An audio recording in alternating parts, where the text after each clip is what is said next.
Muy buenas noches, señoras, caballeros, bienvenidos al Gato al Agua. Como usted sabe, el ministro del Interior, el señor Marlaska, visiblemente afectado por los incidentes de Torre Pacheco, ha decidido convocar una célula de seguimiento en el Ministerio del Interior, que él dirige, claro, de seguimiento, pero no sobre los agresores de Torre Pacheco, sino sobre la gente que ha ido allí a protestar. A lo que a él le inquieta no es que haya una banda de marroquíes desalmados que agreden a un anciano español. Lo que le molesta es que haya una acumulación de gente allí protestando. ¿Por qué? Pues porque lo que a él le preocupa son los delitos de odio. Hoy, en el Parlamento catalán, el Partido Popular presentaba una moción para que el Parlamento catalán subrayara el papel de Su Majestad el Rey y también de las fuerzas y cuerpos de seguridad del Estado. Moción a la que el Partido Socialista de Cataluña ha decidido oponerse y ha votado junto a los separatistas. El Partido de los Socialistas de Cataluña es un partido separatista, a cámara lenta, pero separatista. Illa, ese señor que dice de sí mismo que es filósofo, también. Por eso el PSC ha votado con los separatistas esa moción. Y en el transcurso del debate, Raquel, por favor, en el transcurso del debate, una diputada de la CUP, que se llama Laia, o sea, Eulalia, si no recuerdo mal, Estrada, creo que es el apellido, ha enseñado esta fotografía del rey Felipe VI y ha hecho esto.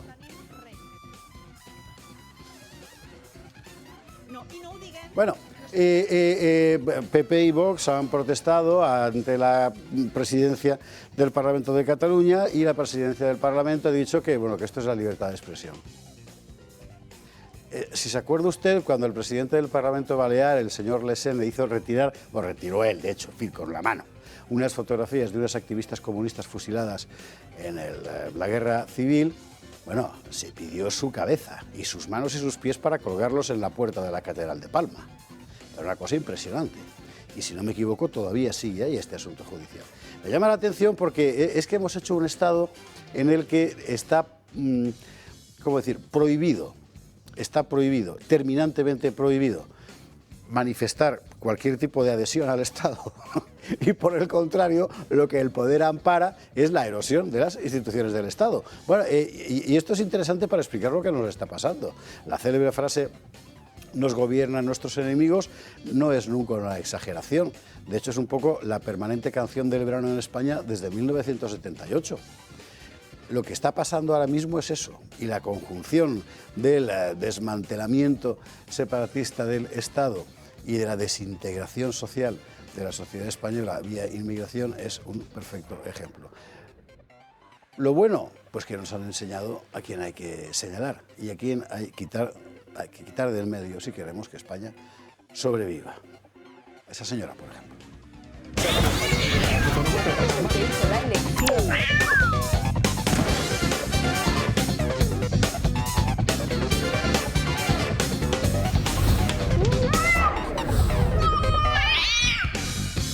21:48, 20:48 en las Canarias. Los médicos de la Casa Blanca acaban de contar hace un ratito que Donald Trump tiene insuficiencia venosa. Yo confieso que no tengo ni idea de lo que es la insuficiencia venosa, pero debe ser una cosa seria. Así que estamos ya llamando a Adolfo Albistur para que haga una investigación rápida y nos cuente eso que carajo quiere decir en español. En fin, bueno, junto a todo eso, hoy en España, ¿qué ha pasado? Entre otras cosas, esto, titulares. Vamos a hablar mucho de inmigración, sí, que no es una cortina de humo. No es una cortina de humo y usted lo sabe, y Sánchez lo sabe, y Feijóo lo sabe, y lo sabe todo el mundo. Es un problema de la España de a pie que hasta ahora no se ha querido abordar. No se ha querido abordar porque se pensaba que, bueno, la gente irá tragando, hasta que sencillamente es que ya no puedes tragar más. Lo de la niña esa de Canarias abrasada por un... Bueno, decían que menor, no, ya era mayor, marroquí, que llegó aquí en patera, que tenía orden de expulsión, que había recurrido, que no se lo había ejecutado, que estaba alojado, pagado por todos los españoles, que la quemado viva. ¿Eso qué es? Bueno, es solo un ejemplo de todo lo que está pasando y hay que contarlo. Y hay que contarlo porque además tiene implicaciones enormes también desde el punto de vista de la seguridad, ya no ciudadana, que por supuesto, también nacional en términos políticos. Lo veremos. El gobierno está lo que está, que es instrumentalizar todo esto contra la derecha. Es decir, este pollo es el jefe de la policía. Este señor es el responsable máximo de la seguridad de los ciudadanos en España. Que este señor esté utilizando esto, que él debería haber evitado, para utilizarlo como arma arrojadiza contra media España, más de media en realidad, es un crimen político. Bueno, veremos también.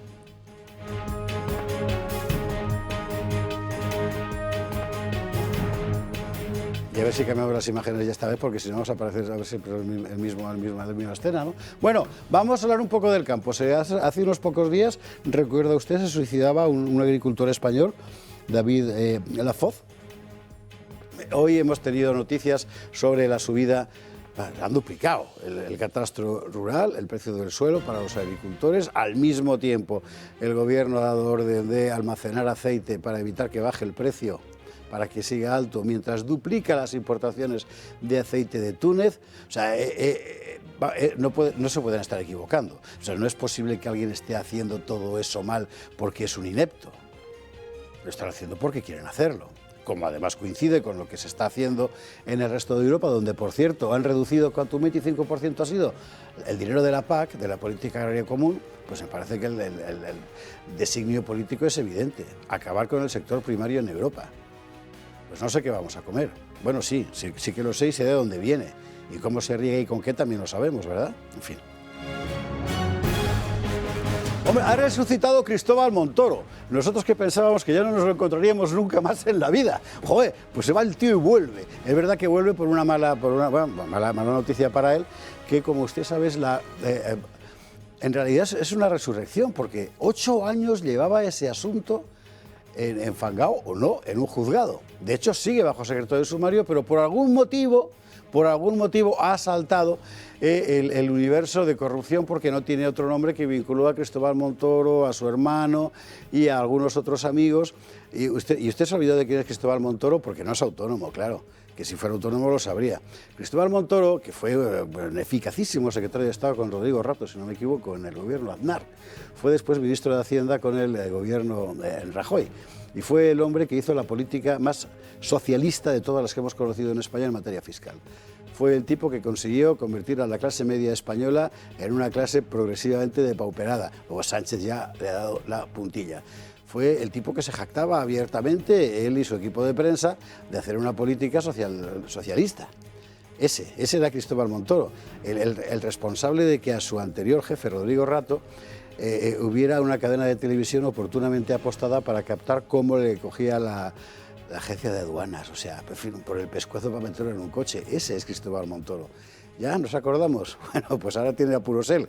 ¿Por qué? Pues por una corruptela con gasísticas en Tarragona. Lo vamos a ver.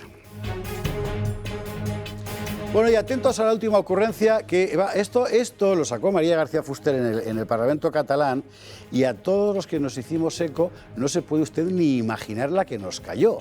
De repente aparecieron un montón de bots, de nombres, en fin, que nos llamaban mentirosos, no sé qué y tal. ¿De qué se trata? Se trata de que las instituciones están empadronando masivamente a inmigrantes ilegales y ocupas en domicilios, al parecer, al azar. Ya no que un ocupa se empadrone en el domicilio que está ocupando sin permiso del propietario, que eso también. No, lo otro, que es mucho peor. Bueno, la noticia ahora es que un juzgado catalán ha dicho que está muy bien hecho, que no pasa nada. ¿Por qué? Pues porque el empadronamiento te permite el derecho a la asistencia sanitaria, y como ese derecho no puede prevalecer sobre el derecho de un tercero a la propiedad, pues que se puede empadronar donde quiera. O sea, es un contradios absoluto. Hablaremos con Elena Ramallo, abogada, que es la que lo ha destapado esta semana en el debate.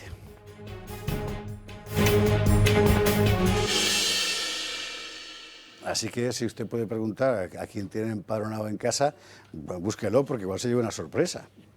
Ya parece un señor de Burkina Faso que está allí viviendo. No sé, una cosa. ¿Con quién vamos a ver todo esto? Con nuestros contertulios de esta noche. Don Óscar Rivas, ¿cómo estás? Pues encantado de estar aquí una vez más, como siempre, y deseando coger las vacaciones, pero me gustaría condenar el ataque de Israel a la única iglesia católica de Gaza. Con 400 civiles dentro, 2 muertos, 9 heridos, y como dice el cardenal Pizzaballa, dicen que ha sido un error, pero no estamos seguros de ello, ¿no? y yo no estoy nada seguro de que no sea un error. Es decir, yo suelo posicionarme a favor de Israel, aunque entiendo que la situación es compleja, pero no vale todo, y como dice Meloni, es bastante inaceptable el comportamiento que está teniendo Israel con los civiles en los últimos meses. Ciertamente. Óscar, muchísimas gracias, bienvenido. Buenas noches. Don César Pintado, ¿cómo estás?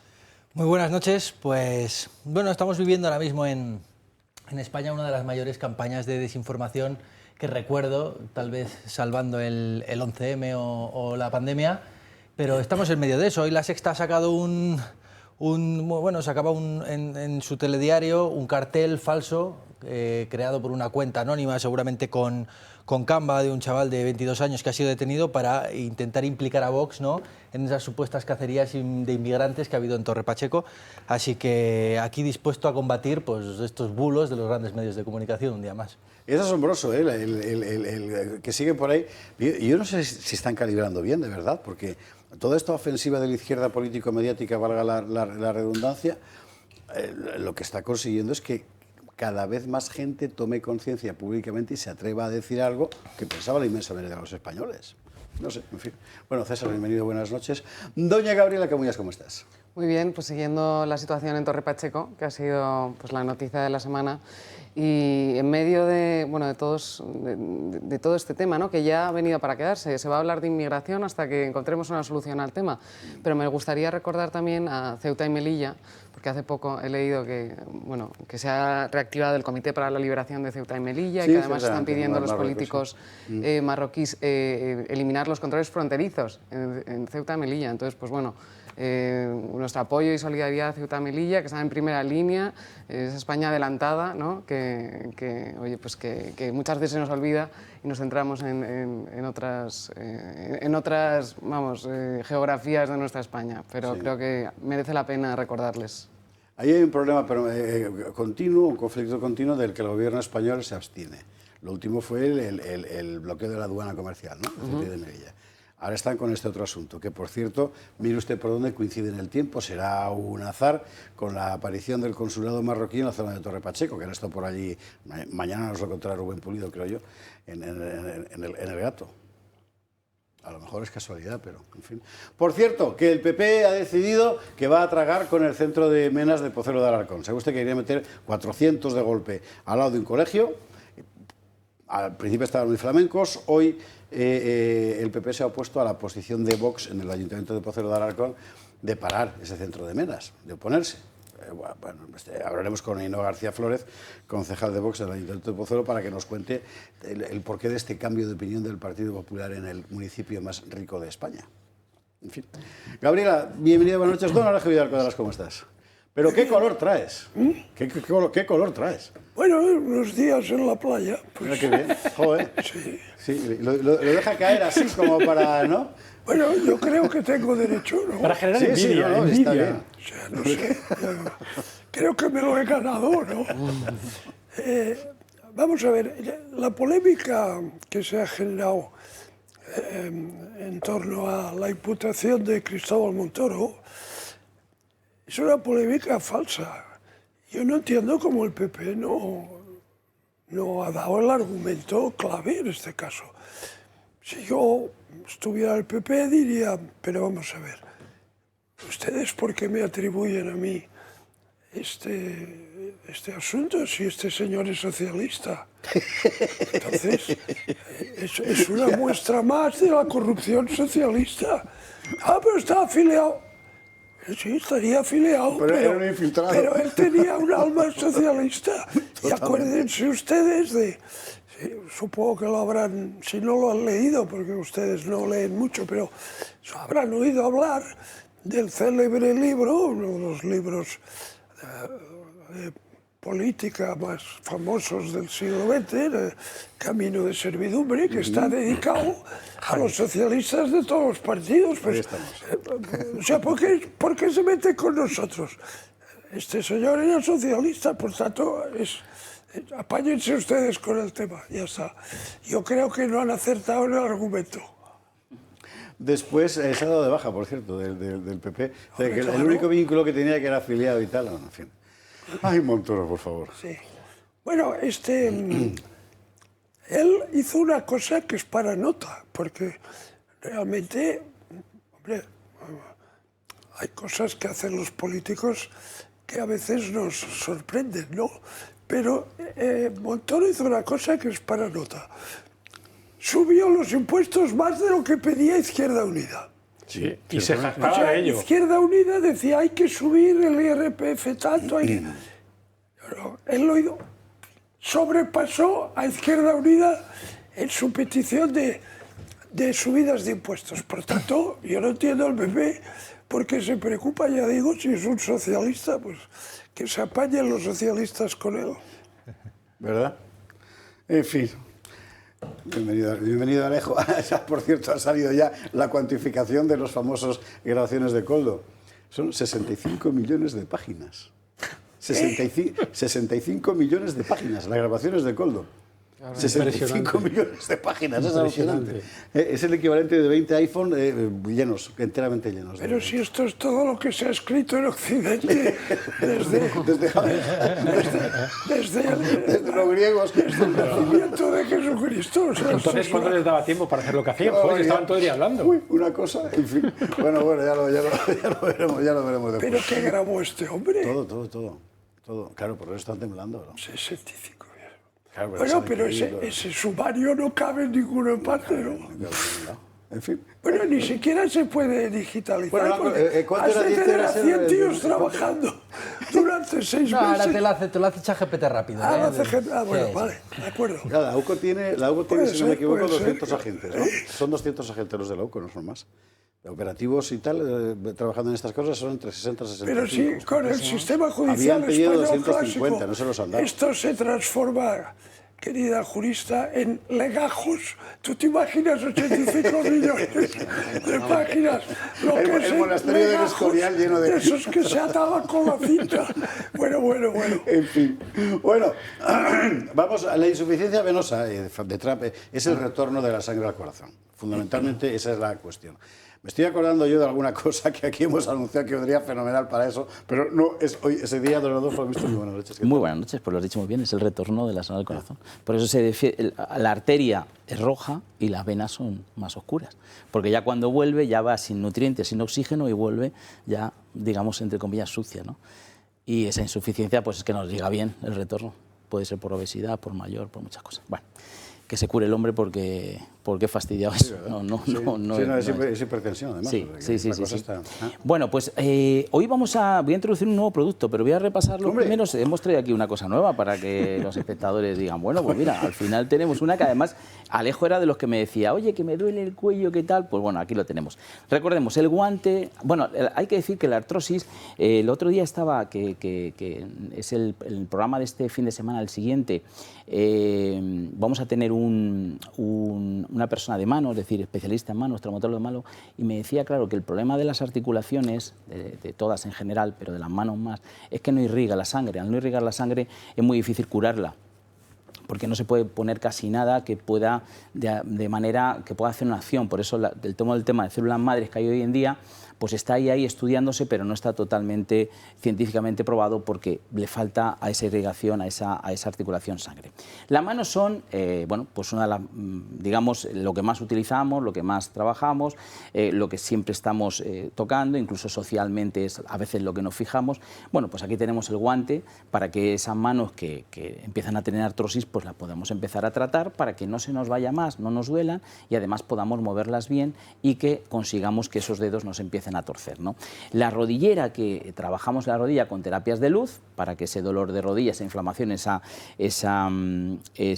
dolor en sí pueda limitarse, no pueda ser más y podamos caminar, andar. El cinturón, que ya se ha quedado con el nombre, el cinturón de Alejo, porque es el que a Alejo le proporcionó un alivio en esa lumbalgia que tenía. Y hemos tenido este productito, que dices, qué producto más sencillo, ¿no? Y más, de alguna manera más...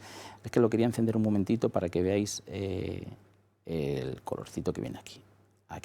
Bien, este cinturón, mini cinturón, se llama láser multifuncional. ¿Por qué multifuncional? Porque está ergonómicamente preparado para que me lo pueda poner en el cuello, para que me lo pueda poner en la muñeca, en el codo, en el hombro, en el tobillo, en el pie, es decir, en diferentes sitios donde tenga un dolor puntual.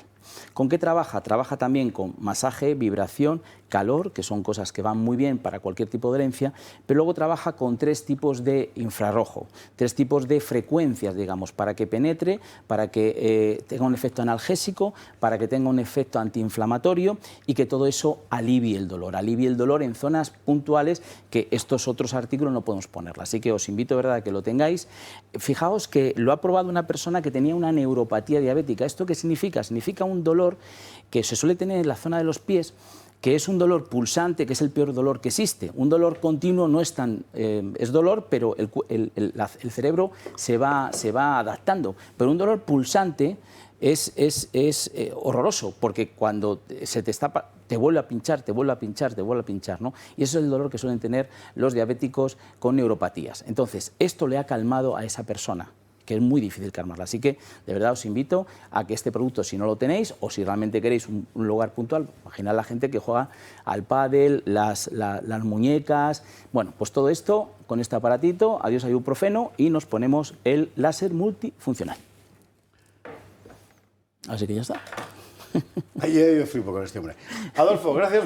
Muchas gracias a ti. Bueno, esto fue por mi petición. Sí, así que ya sabes. Es decir, yo insistí en que este producto se crease. Y me lo preguntabas y yo hablé con el fabricante y digo, tenemos que sacar algo que sean dolores puntuales, porque claro, a veces que, oye, pues es el tobillo, es el codo, es la muñeca, en tu caso, que era más el cuello, ¿no? Cuello y hombro, no, en mi caso, el cinturón era lumbares, pero después tuve el neuropático ese que era esta zona y el hombro. Por esto te pedí este. O sea que ahora tengo impaciencia por probarlo. Por supuesto. Ya sabes que contigo siempre cuento porque yo soy el conejo de Indias. El conejo de Indias. De Alfredo, el conejo de Indias.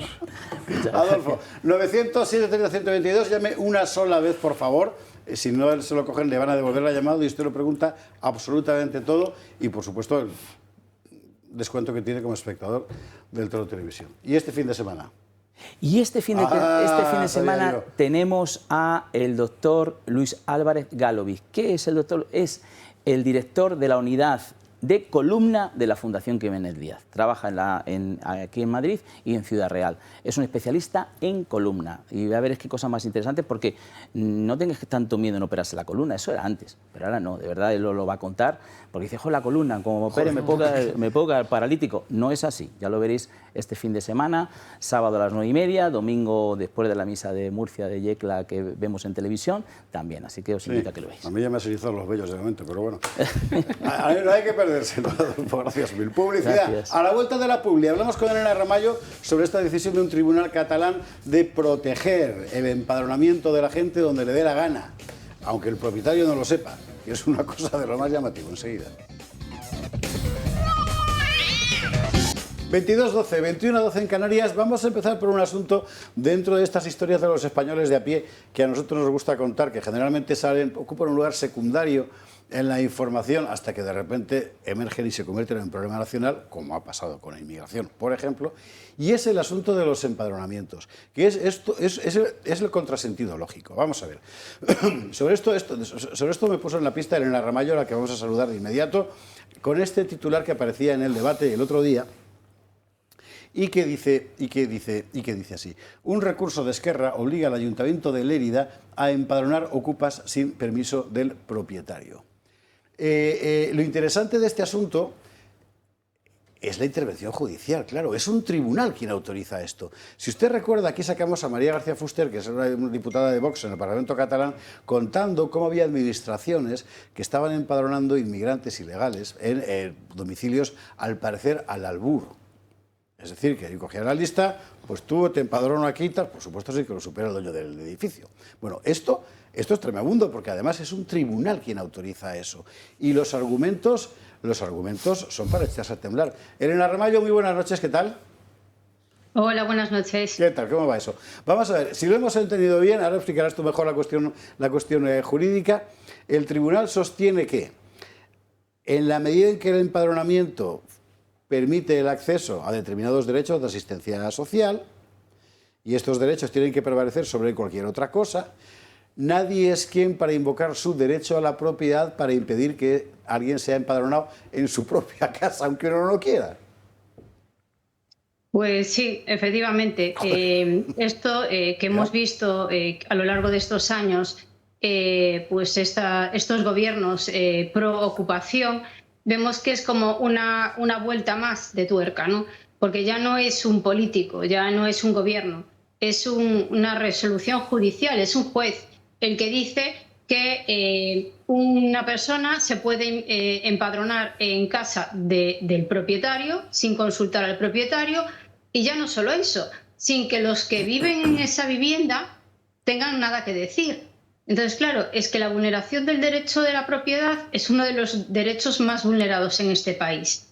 Y la alegación que hace la juez es que el empadronamiento es un derecho fundamental. Sí, efectivamente es un derecho fundamental que da derecho a la sanidad, a prestaciones, a la educación, etcétera, etcétera. Pero es que, vamos a ver, que los propietarios no tienen entonces ningún derecho. Es decir, las personas que tienen su casa no tienen derecho ni tan siquiera a opinar que a quién les quieren empadronar. Es que es un despropósito judicial, uno más, bueno, que se suma a los políticos, claro. Pero como bien señalas, esto no es una decisión política que tú puedas revertir cuando venga otro equipo de gobierno, sino que crea jurisprudencia, claro. Se podrá recurrir. Bueno, de hecho, se podrá recurrir, pregunta Alejo Vidal Cuadras, pero de hecho esto es una decisión sobre un recurso ya de Esquerra, ¿no? ¿Cómo está la Claro, cosa? efectivamente. Se puede recurrir y, de hecho, decían que, bueno, que el PSOE catalán, que es al que a nivel local el que pensaba en recurrir, bueno, pues que se lo estaba pensando, pero es que da igual, ya hay un precedente que será utilizado en el futuro para que, bueno, pues para que los derechos de los propietarios sean vulnerados una vez más. Hemos visto a lo largo de todo este tiempo, pero sobre todo en los últimos tiempos, casos tan sangrantes como el de una ancianita que llorando decía que al final que la casa que había comprado con todos sus ahorros sin tener nunca vacaciones, pues que estaba ocupada por una persona que, bueno, pues que había decidido quedarse allí, y que salía en medios de comunicación diciendo que la ancianita se fuese con su familia, que ella no se iba a mover de la casa. Es que llega un momento que está el despropósito que vivimos los ciudadanos de a pie, como bien dices, que ya no sabemos qué hacer, pero que una juez le dé cobertura a un hecho como esto, es que a mí ya a veces me parece que ya no nos pueden sorprender más, pero todos los días nos desayunamos con una sorpresa nuevo. Yo así a ojo de buen cubero veo aquí tres dimensiones del problema, digamos, ¿no?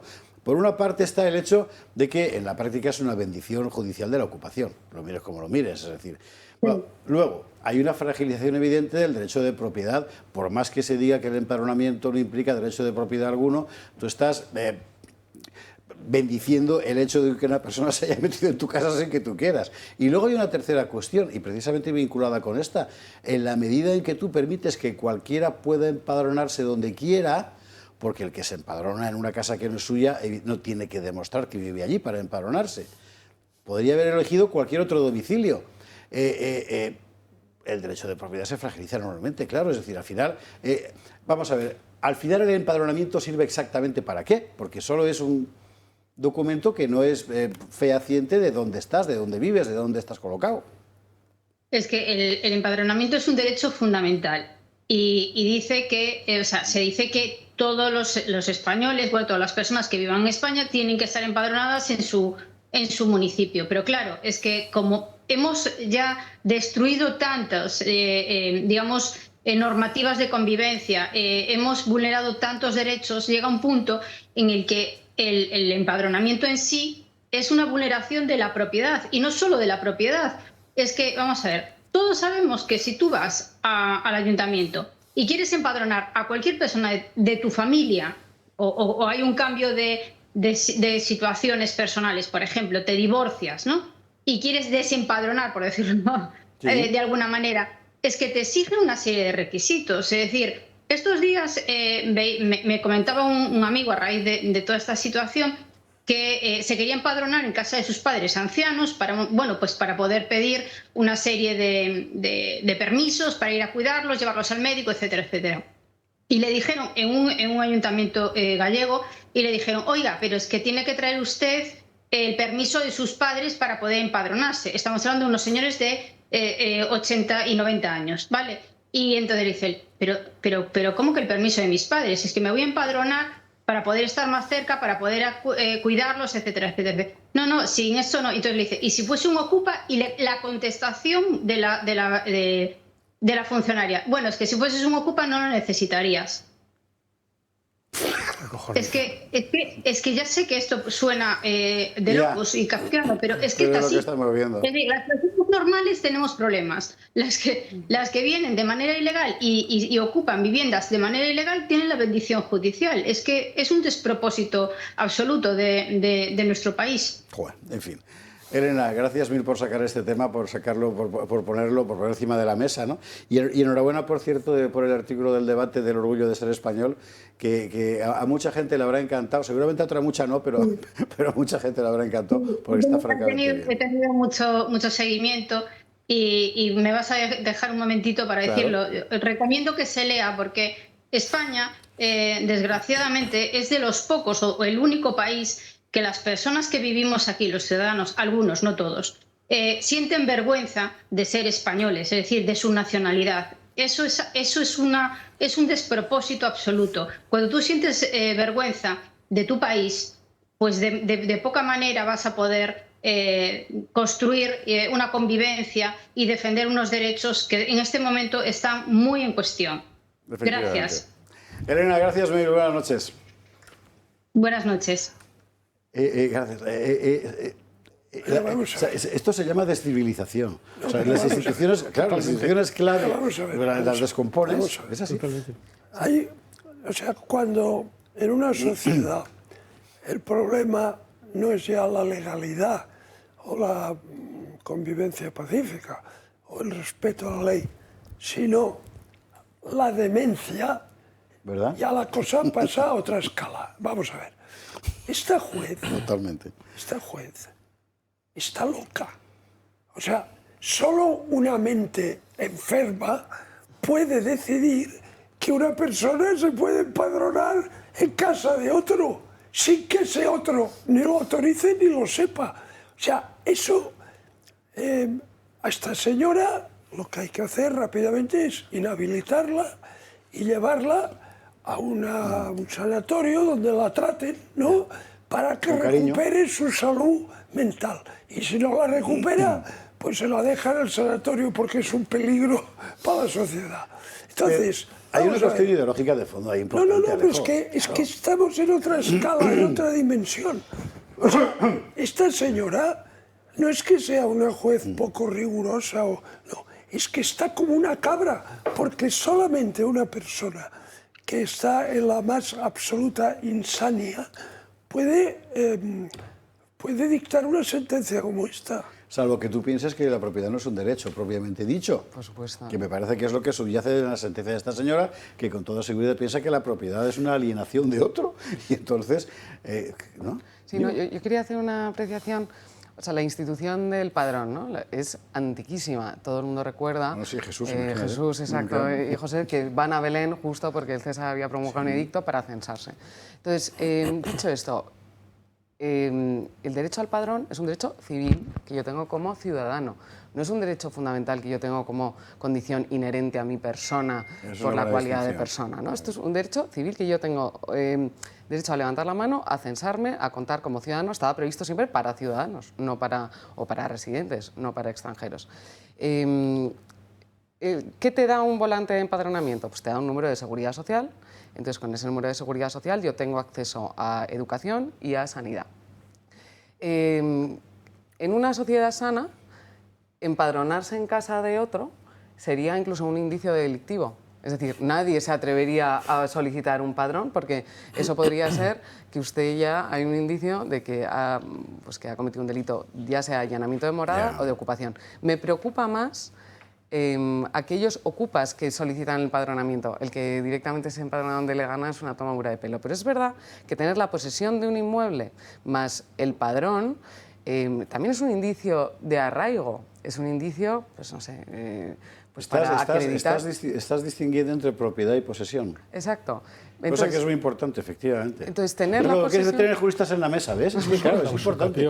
Una cosa es que tú lo hayas comprado y sea propiedad tuya, y otra cosa es que alguien está allí puesto. Y que es un derecho. Claro. O sea, tiene un derecho que lo ha ocupado ilícitamente, tiene la posesión de forma ilegítima, pero tiene también la posibilidad de acreditar un arraigo a efectos de, como decía César... Usucapión. De usucapión, como decía Óscar. Pues yo, si pasan 30 años, aunque yo haya accedido de forma ilegítima, me convierto en dueño. Es una institución del derecho hermano. Sí. Es decir, tiene su relevancia pedir el padrón. La anomalía y la distorsión más brutal es que alguien cometiendo un delito tenga una ventaja. Yo robo un banco, llego a la caja, me llevo lo que haya y me dicen, no, que fíjese usted que gracias por robar y le vamos a regalar aquí, además... Y la puerta te espera Patricia Botín para regalarte un coche, porque lo bien que lo has hecho. Y eso con cualquier tipo de delito. Pero ¿estás de acuerdo que la decisión de la juez es un disparate? La juez dice que es un derecho fundamental, que es una absoluta locura. Claro. Absoluta locura. Ella lo que está hablando es de estos derechos sociales, está poniéndolos más en consideración que el derecho de propiedad. Efectivamente, ha hecho un juicio de valor y dice el derecho a acceder a la sanidad pública es más importante que el derecho a la propiedad. Pero es que es un dislate, pero porque directamente usted le puede dar un derecho de acceder a, pues no sé, a urgencias de cualquier tipo de sanidad pública sin necesidad de que se empadrone, simplemente promulga esa ley. Pero sí, es una locura y consecuentemente se revocará. Sí. Tú cuando te metes en las páginas web de toda esta gente, porque esta juez evidentemente es muy laxa con esta cuestión, salvo que le toquen su propiedad, en ese caso seguramente no le gustaría tanto, ¿no? Pero te metes en las páginas web de Podemos y demás y te dicen que no solo es un derecho, sino que es un deber, con lo cual tú no puedes renunciar a ello. Aunque quieras, no puedes renunciar a ello, ¿no? De hecho, hace no mucho en Galapagar los ocupas se manifestaron porque querían acceder a ese empadronamiento que en ese caso el ayuntamiento le negaba. Tú hablabas, José Javier, hace un momento de la descivilización y es que uno piensa en la involución que se ha producido en este tema.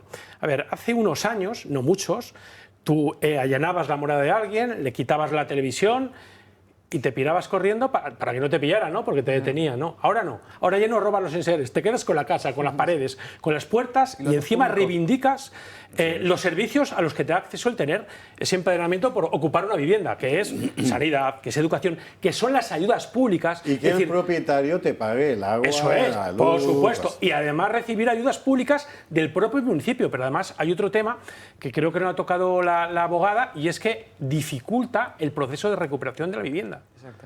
Es decir, porque entramos en un proceso de confusión, con lo cual, es decir, tiene mucha enjundia, ¿no? Pero sobre todo lo que te da a entender es que los políticos que debieran resolver nuestros problemas los están creando.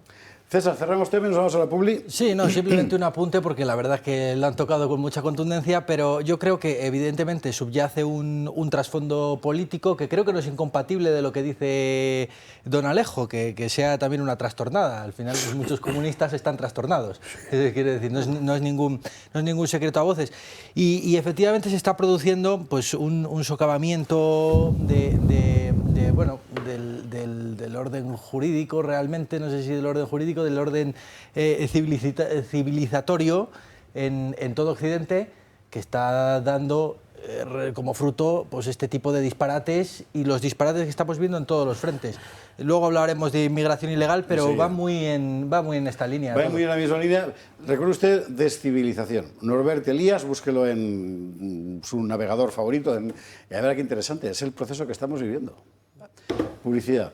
Hay que irse a la publi porque enseguida estamos con Ainhoa García Flórez, concejal de Vox en el Ayuntamiento de Pozuelo de Alarcón, donde hoy la mayoría del PP ha decidido tragar contra lo que dijo inicialmente con la llegada masiva, porque es masiva, de repente, súbita, de 400 menas en el municipio más rico de España, al lado de un colegio. Mira qué bien.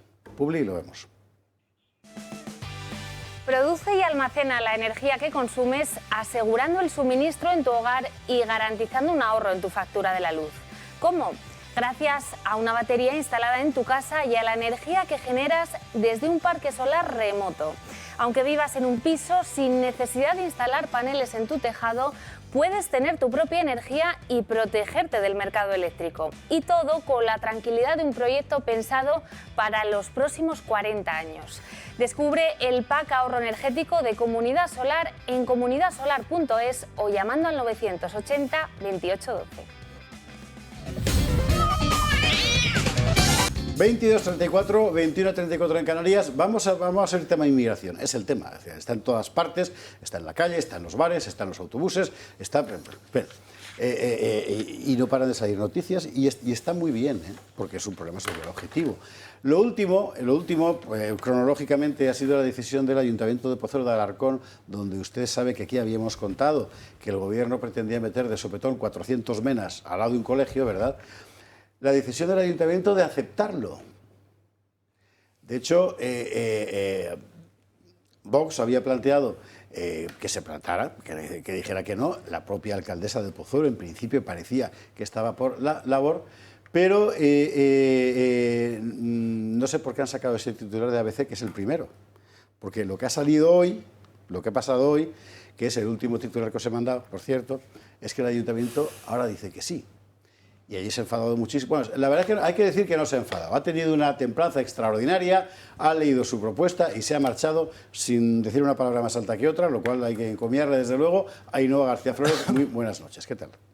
Muy buenas noches, encantada de estar aquí con vosotros. Contra lo que decía ese titular que hemos visto de ABC, que es el originario, cuando el ayuntamiento se opuso a la llegada de los menas, etcétera, lo que ha pasado hoy es que el ayuntamiento ha dicho que sí. Más que haya dicho que sí, es que solo carga las tintas contra el gobierno central y efectivamente parte de la culpa de que 400 menas lleguen a Pozuelo de Alarcón es por esa decisión unilateral adoptada por el gobierno de Sánchez. Ahora bien, lo que nosotros pedíamos en nuestra moción era, oye, más allá de cargar las tintas contra un gobierno nefasto central, asumamos desde la Comunidad de Madrid las competencias o las responsabilidades que tengamos, porque las tenemos. Las leyes nos dan ciertas competencias. Si verdaderamente queremos frenar la llegada de estos 400 menores no acompañados, activémoslas. Entonces, ¿qué es lo que nos dicen ellos? Que no, que la votan en contra porque consideran que ellos no son responsables de nada. Entonces, ¿quién es la muleta aquí de Sánchez? Ellos, cuando nos hemos levantado, es que tras presentar nosotros la moción, no hemos recibido ni una llamada. Oye, si tú tienes voluntad política, si tú quieres y sabes que Vox siempre va a estar a favor de modificar estas políticas migratorias. Mi teléfono está siempre operativo para poder hablar con el equipo de gobierno. Ni una llamada, ni un mail, ni una intención de reunión. Y un día antes presentan una moción descafeinada, similar a la nuestra, pero borrando de un plumazo todas esas responsabilidades de la Comunidad de Madrid. Entonces, mire, yo después de estar toda mi intervención hablando, explicando por no sé cuántas veces más cuál es la política migratoria de Vox, y que ya hemos visto en noticias que es que más del 70% de los españoles coinciden en esas mismas ideas.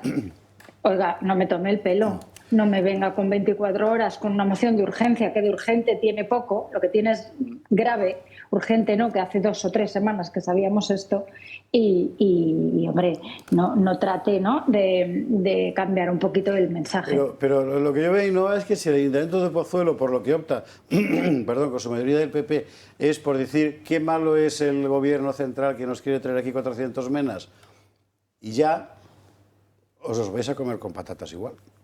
Pero con patatas totalmente, porque es que al final, José Javier, las competencias que tenemos sé que son más limitadas en las comunidades, pero no olvidemos que en aquellas comunidades donde Vox es clave se están haciendo cosas. Lo hemos visto en Murcia, lo hemos visto en Valencia. ¿Por qué no lo hace la señora Ayuso? ¿Por qué no empieza por hacer esas pruebas a aquellos menores de los que haya dudas sobre su mayoría o no de edad? Porque en otras comunidades se ha podido hacer.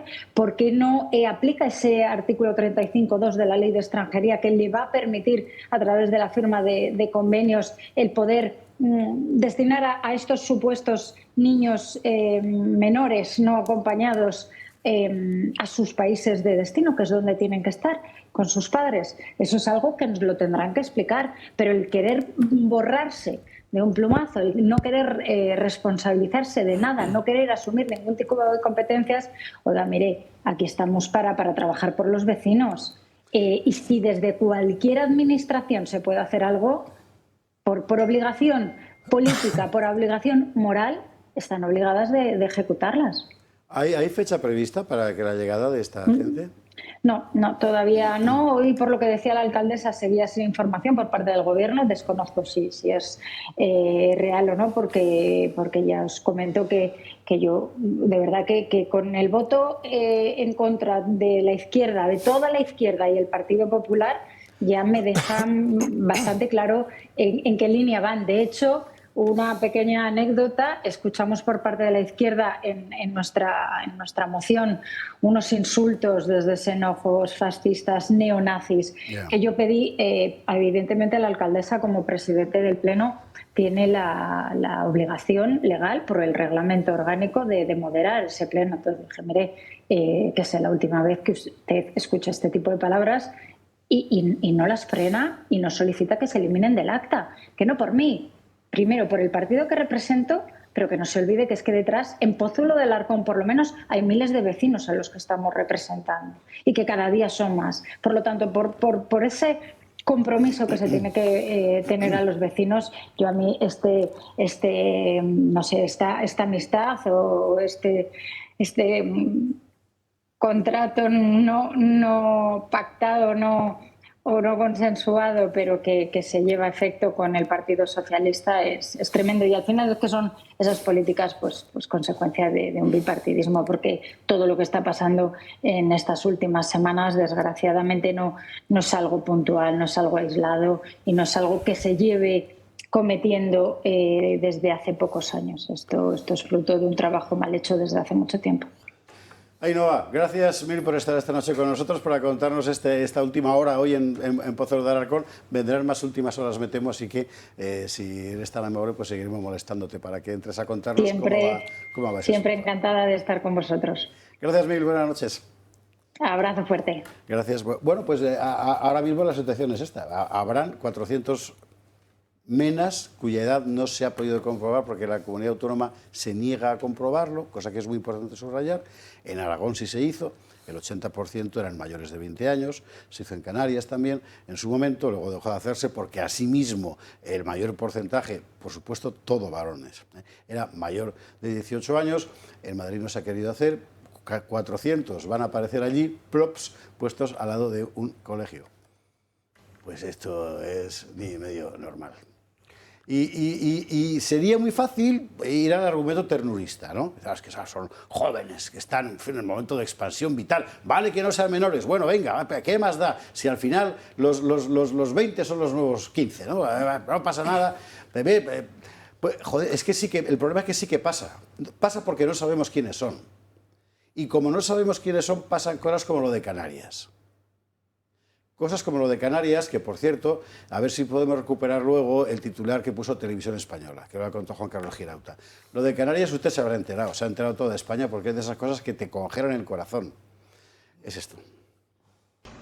Abarrafia Jader es el marroquí de 20 años detenido por quemar viva a la menor de 17 años en La Isleta, en Las Palmas de Gran Canaria. Rocía a la joven con material inflamable y le prendió fuego. Estaban ocupando la vivienda donde ocurrió el intento de homicidio. La víctima permanece en estado crítico con quemaduras en el 95% de su cuerpo. El presunto autor de los salvajes hechos llegó a Lanzarote en patera a principios de junio, hace tan solo mes y medio, y tenía una orden de expulsión a su país, Marruecos, por permanecer de manera ilegal en España. Y sin documentación alguna fue trasladado a un centro de inmigrantes ilegales de La Isleta, muy cerca del lugar de lo ocurrido. Pese a la orden de expulsión a su país, Abarrafia podía entrar y salir libremente del centro de inmigrantes ilegales. Según los servicios de emergencias, la propia víctima, quemada viva y que tiene casi la totalidad de su cuerpo quemado, aún estaba consciente y fue quien identificó al marroquí como el autor de los hechos.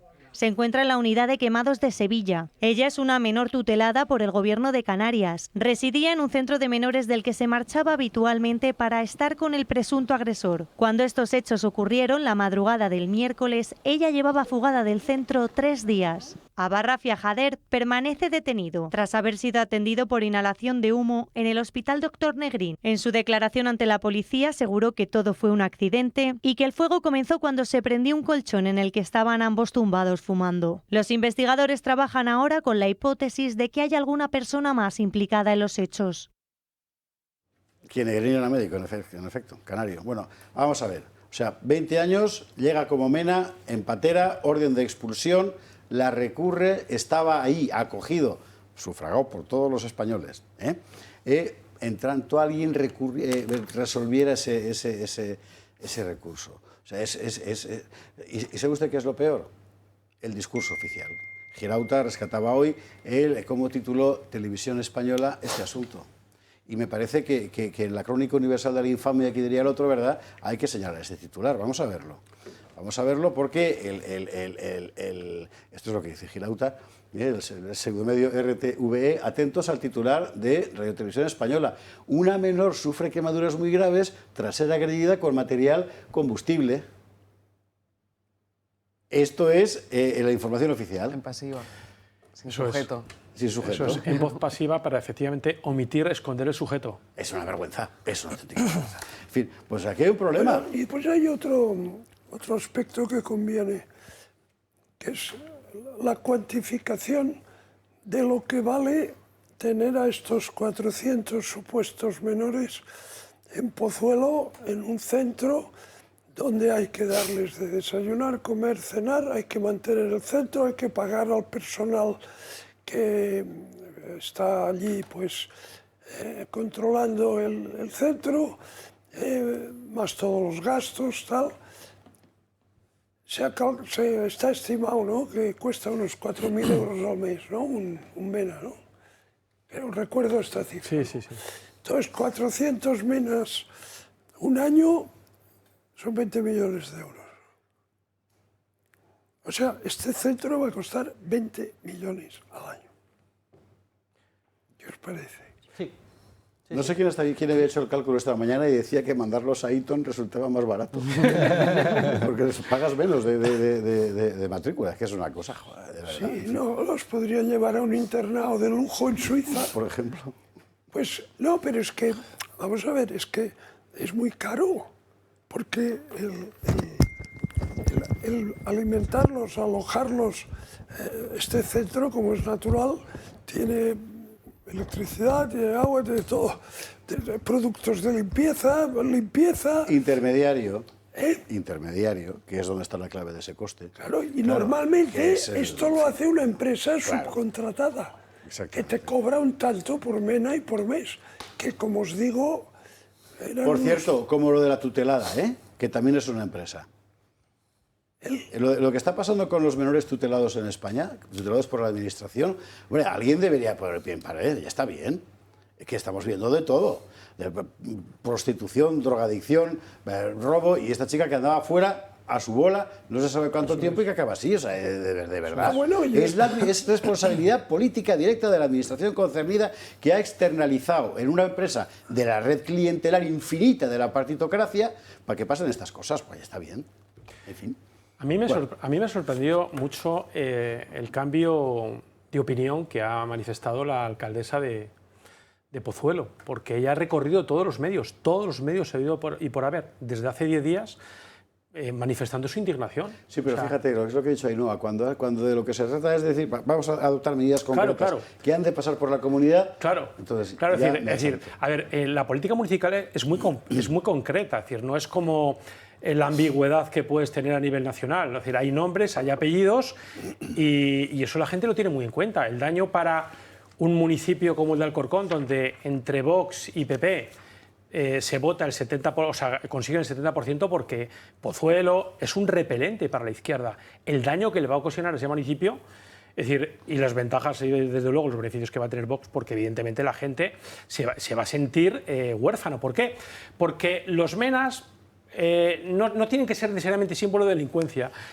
Unos lo serán más, otros lo serán menos, pero desde luego no mejoran la convivencia. Y en un municipio, aun cuando es grande como Pozuelo, 400 tíos que vienen de Rondón, eso va a tener un coste. Además, para mí el discurso es relativamente fácil. Es decir, estos tíos de las izquierdas que se les llena la boca hablando de la dignidad de la persona y demás, es decir, colocan, porque esto es solo el principio, están colocando a los MENAs en aquellos municipios y en aquellas comunidades donde no les votan. Es decir, ¿por qué? Porque saben que es un avispero. Es decir... No, perdón, es un castigo. Claro.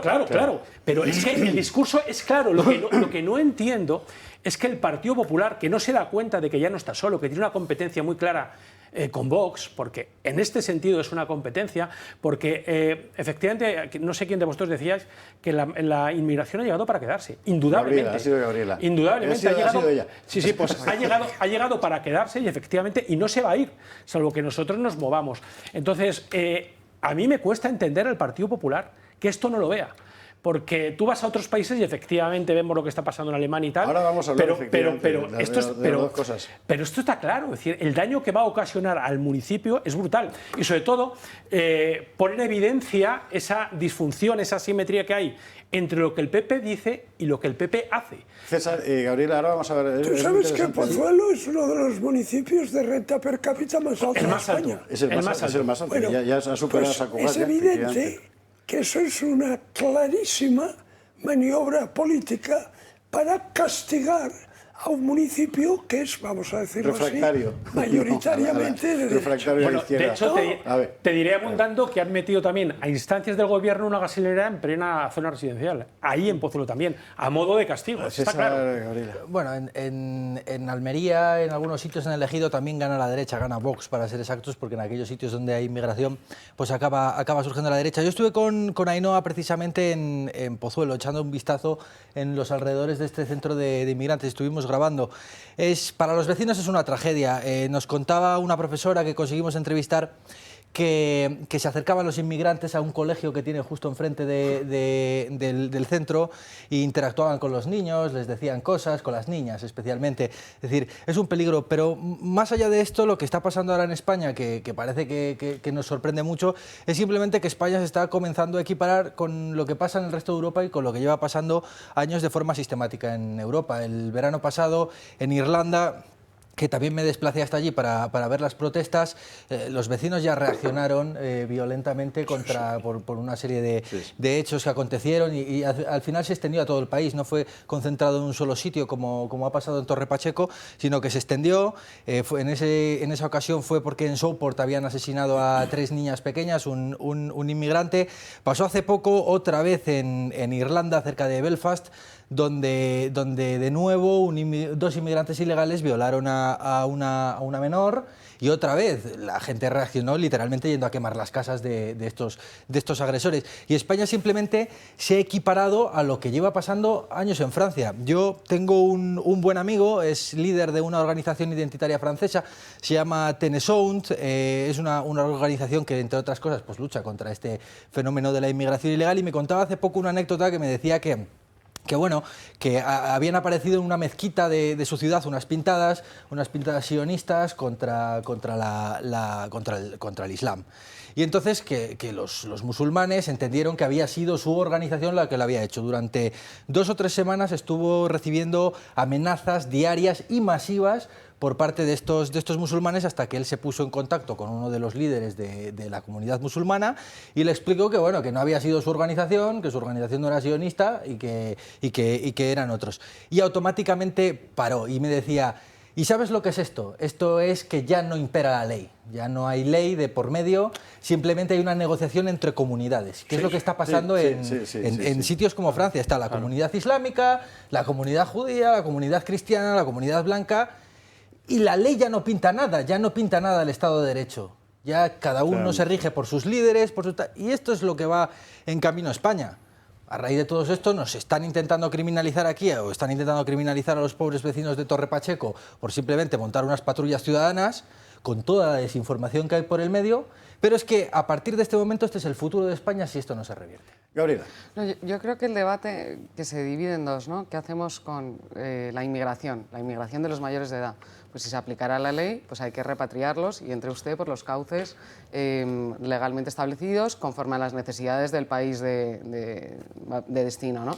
Ahí el debate está en si efectivamente si no se revitaliza la población española y no tenemos hijos, pues probablemente habrá una tensión entre tenemos que traer a gente de fuera porque si no la población muere, ¿no? Si no el país no sigue adelante. En cuanto al tema de los menores, es que yo creo que no hay debate ninguno. Si fueran 400 suizos, ¿alguien se plantearía meterlos en un centro, no sé, tutelado por España. No. En cuanto a los menores, tienen que ser repatriados por doble razón. Una, porque han entrado de forma ilegal, y dos, porque se merecen estar bajo la patria potestad de sus padres. Es que si no, es un delito de verdad de secuestro y de...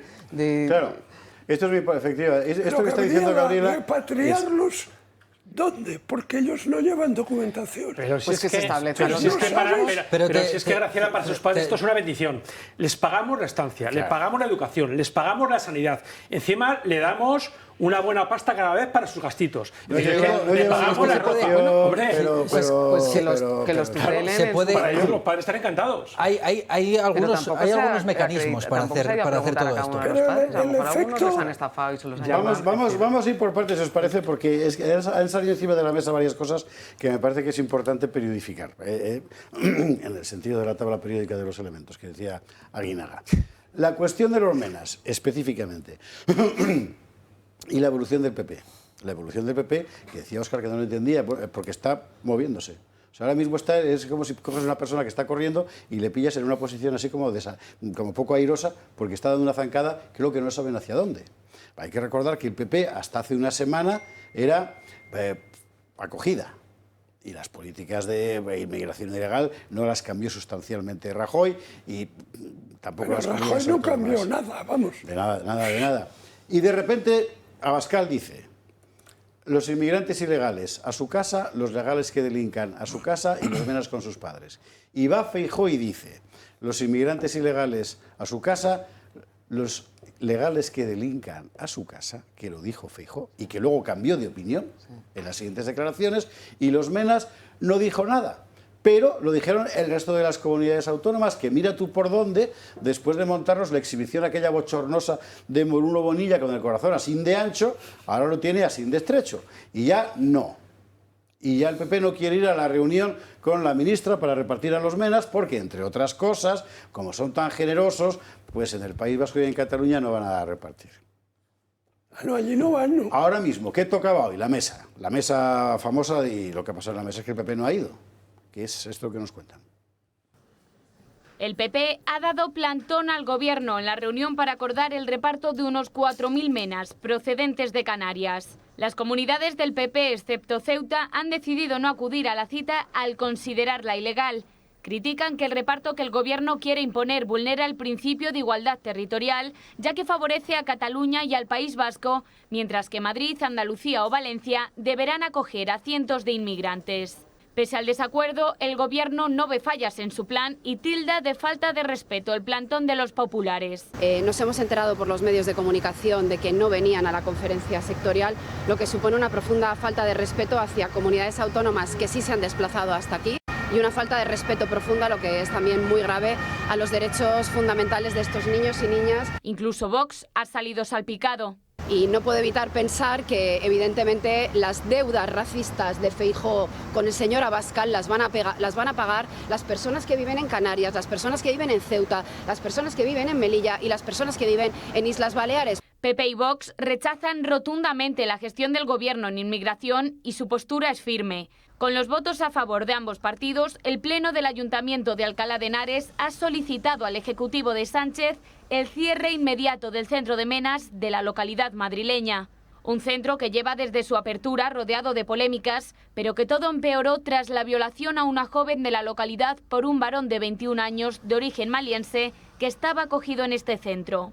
Pero mi postura sobre el CAED ya lo saben ustedes. Todo lo que sea que ocurra en mi ciudad, mi obligación es darlo a conocer y, por supuesto, en este caso, llevo pidiendo el cierre desde su apertura.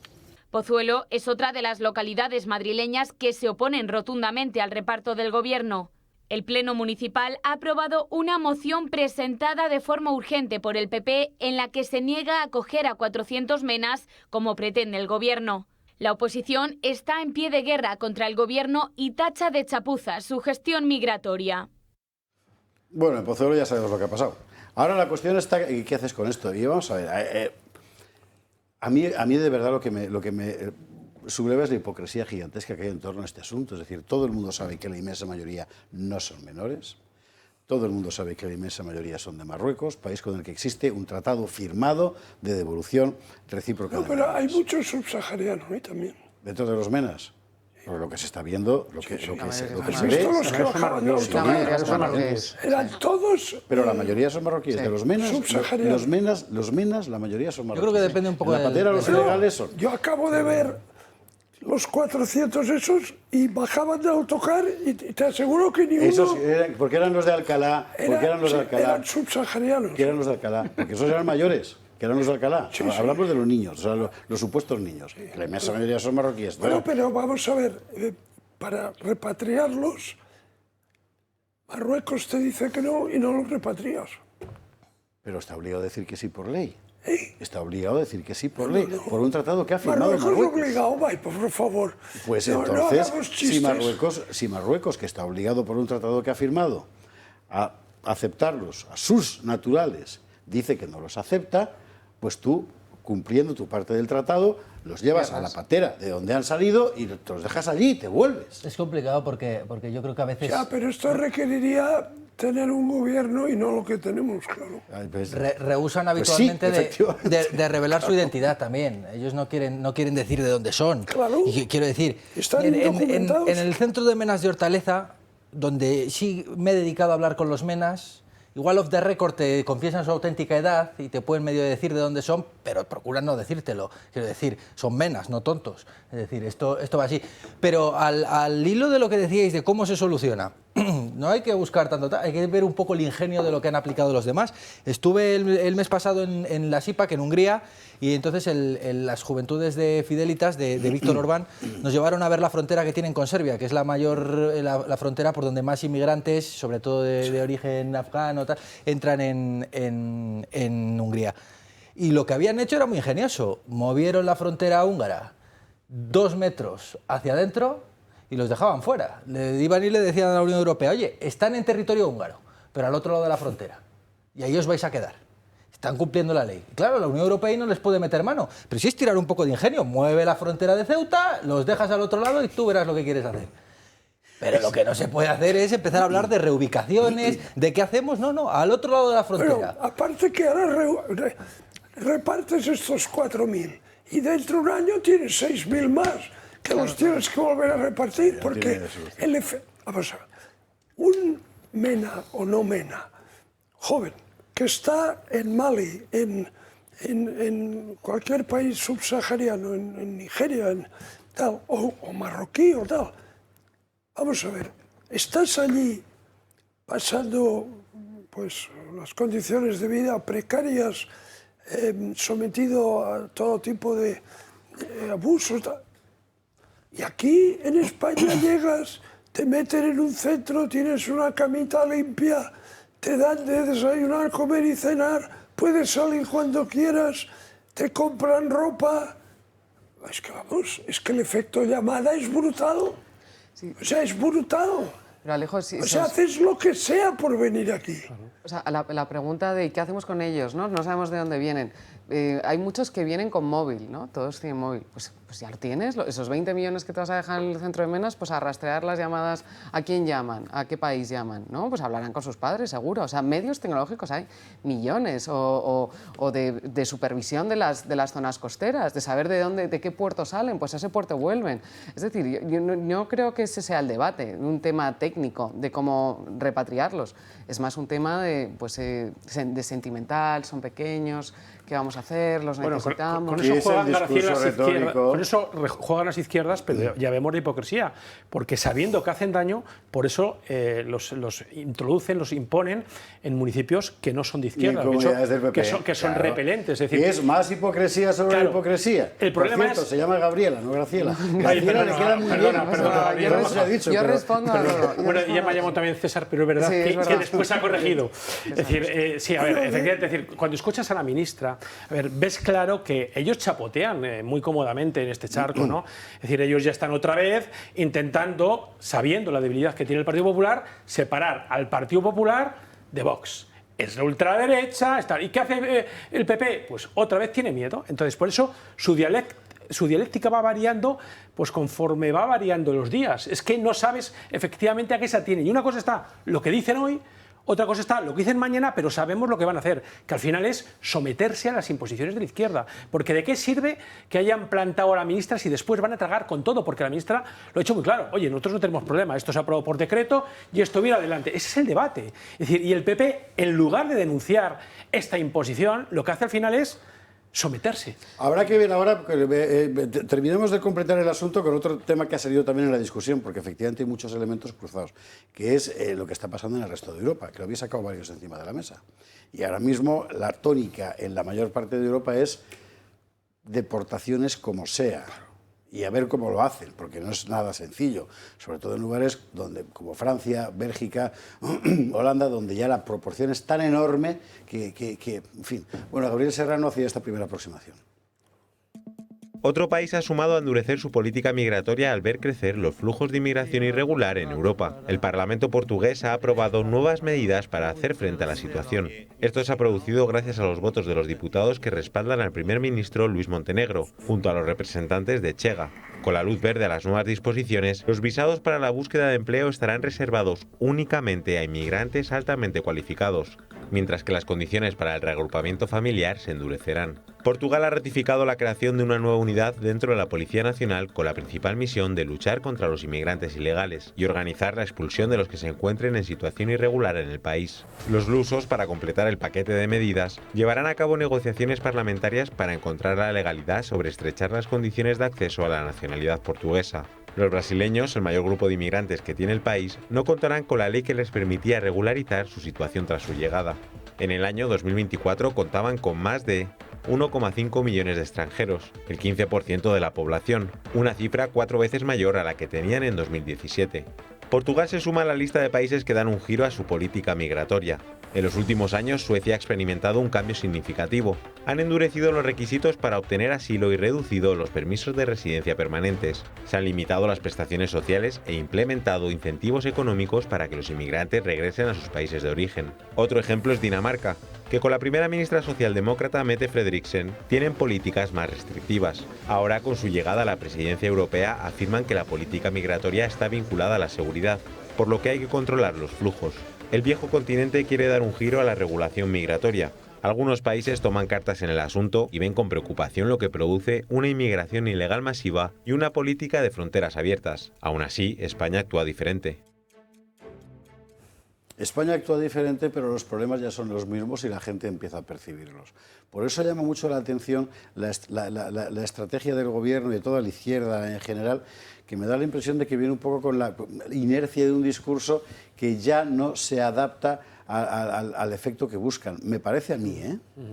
Esto que ha hecho el ministro del Interior hoy de organizar una comisión de seguimiento de delitos de odio para perseguir a los que se manifestaban, es que es la leche, ¿eh? O sea, hay un delito racista obvio en Torre Pacheco, que es el de 3 marroquíes que apalean a un anciano por ser español. Eso es un delito racista, de los marroquíes.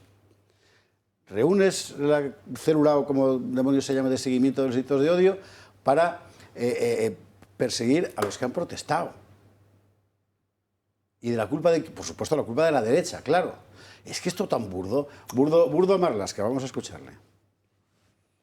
Y donde la extrema derecha pretende normalizar la discriminación con la promesa falsa y manipuladora de proteger unos supuestos valores y símbolos. Estas son palabras que pronuncié al inicio de mi intervención el pasado 24 de marzo.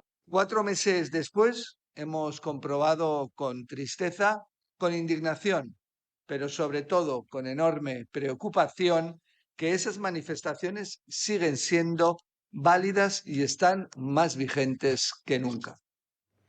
O sea, qué bueno soy yo, que digo cosas que 4 meses después todavía sirven porque yo quiero que sirvan. Sí, pero, además, que es una cosa. Pero al final lo que pasará, de hecho, Torre Pacheco ha sido un primer chispazo, lo que pasará es que habrá enfrentamientos violentos. Claro. Es decir, los vecinos, llegará un momento que ya su indignación superará a cualquier otro mecanismo inhibitorio y se lanzarán a la calle y puede haber en algún sitio un baño de sangre, porque la gente llega a un momento que ya no aguanta más. Alejo, ¿y tienes duda de que eso no es lo que el gobierno quiere?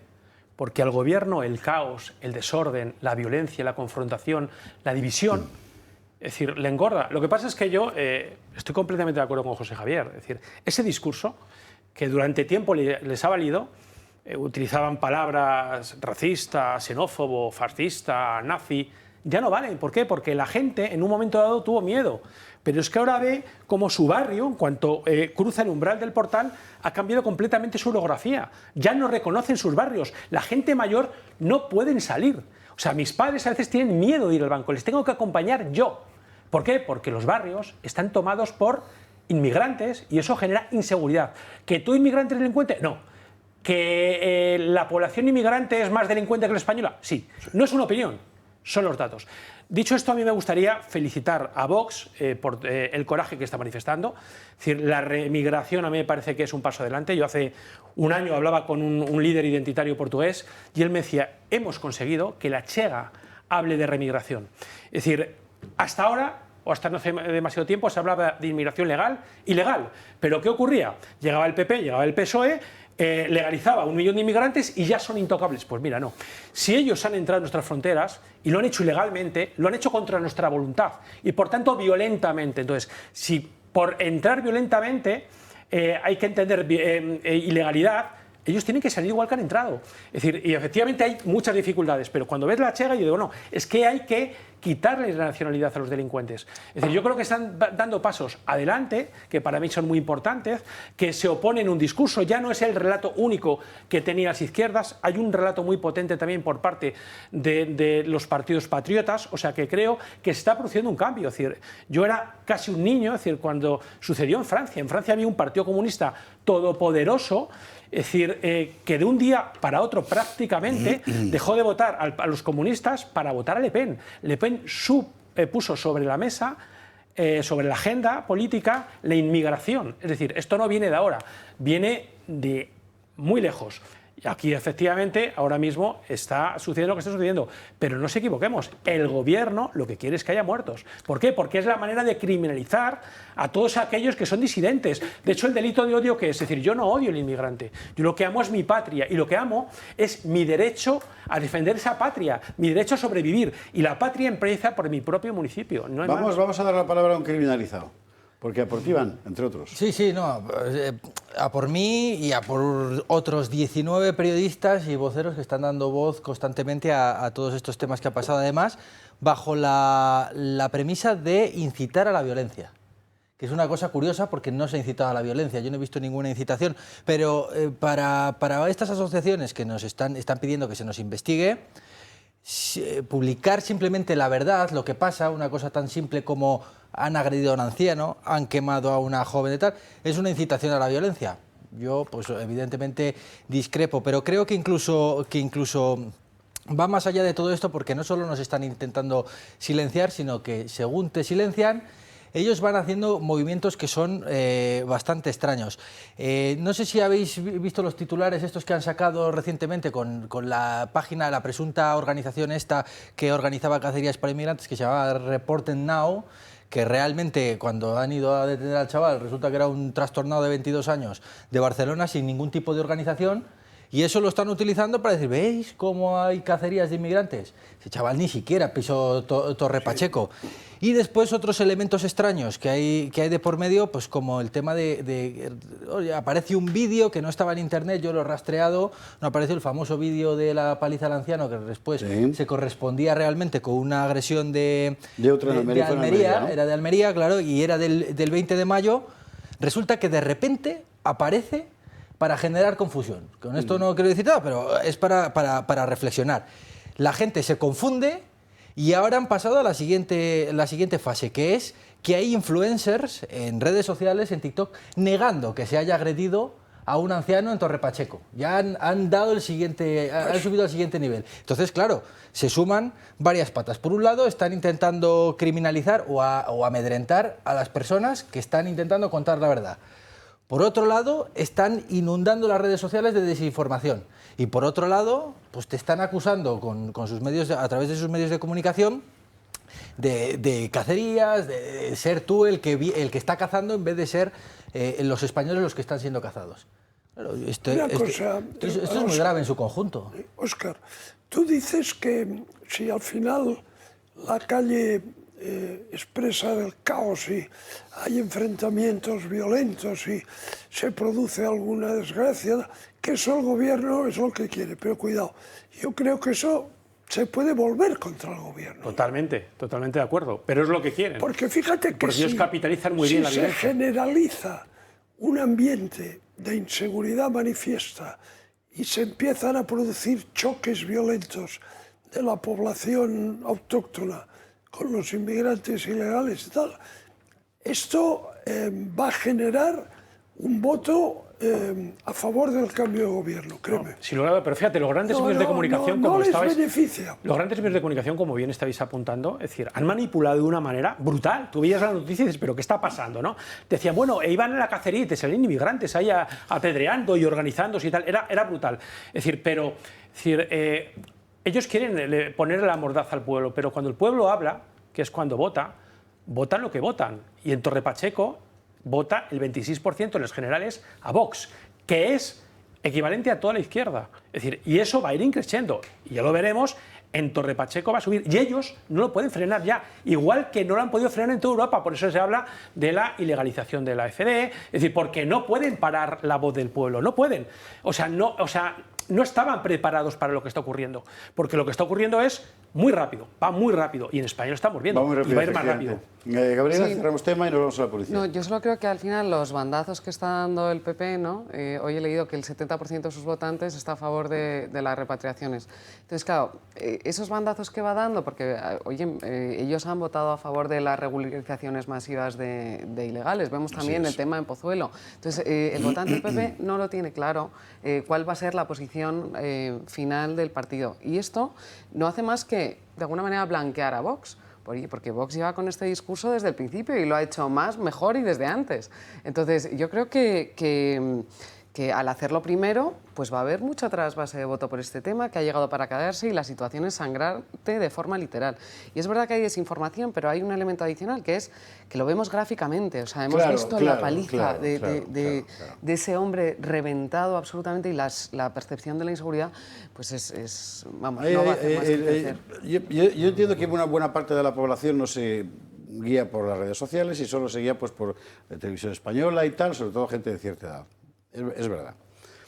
Pero también es verdad que hasta hace muy poco tiempo, 3, 4 años, la mayor parte de los españoles, la inmigración con la que convivía era bastante convivible. Porque era jardinero ecuatoriano o marroquí, al que todos conocíamos de toda la vida. Pero ¿cuánta gente ha metido Pedro Sánchez? ¿200.000? 200, sí. Una barbaridad. O más. 500.000. Ha cambiado completamente el paisaje. Ya no tiene nada que ver y la gente, ya es una cuestión de piel, lo ves, no hace falta que te lo cuenten los medios. Claro. Si luego lo que tú has visto y has sufrido, y con frecuencia lo has sufrido, se traduce en que Marlaska te está llamando fascista por decirlo, me parece a mí que no les va a salir, ¿eh? Pero bueno. Vamos a la publicidad. Venga, aquí hay que hablar del tema del campo. Lo del campo español es una... Europeo en general, ¿eh? Pero español en particular es una auténtica agonía. Ahora el recorte de la PAC, atentos. Ursula von der Leyen ha dicho que van a crear la Comisión Europea un fondo de crisis de 400.000 millones de euros. Eso es un tercio del PIB español, ¿no? 400.000 millones de euros. 400.000 millones de euros. Un fondo de crisis para estar preparados por si acaso. ¿Por si acaso qué? Ella dice que la crisis ya es permanente y hay que acostumbrarse, o sea que deja de ser crisis. Pues así vamos. Y la PAC, la política agraria, una reducción del 25%. Es horroroso. Publi, lo vemos.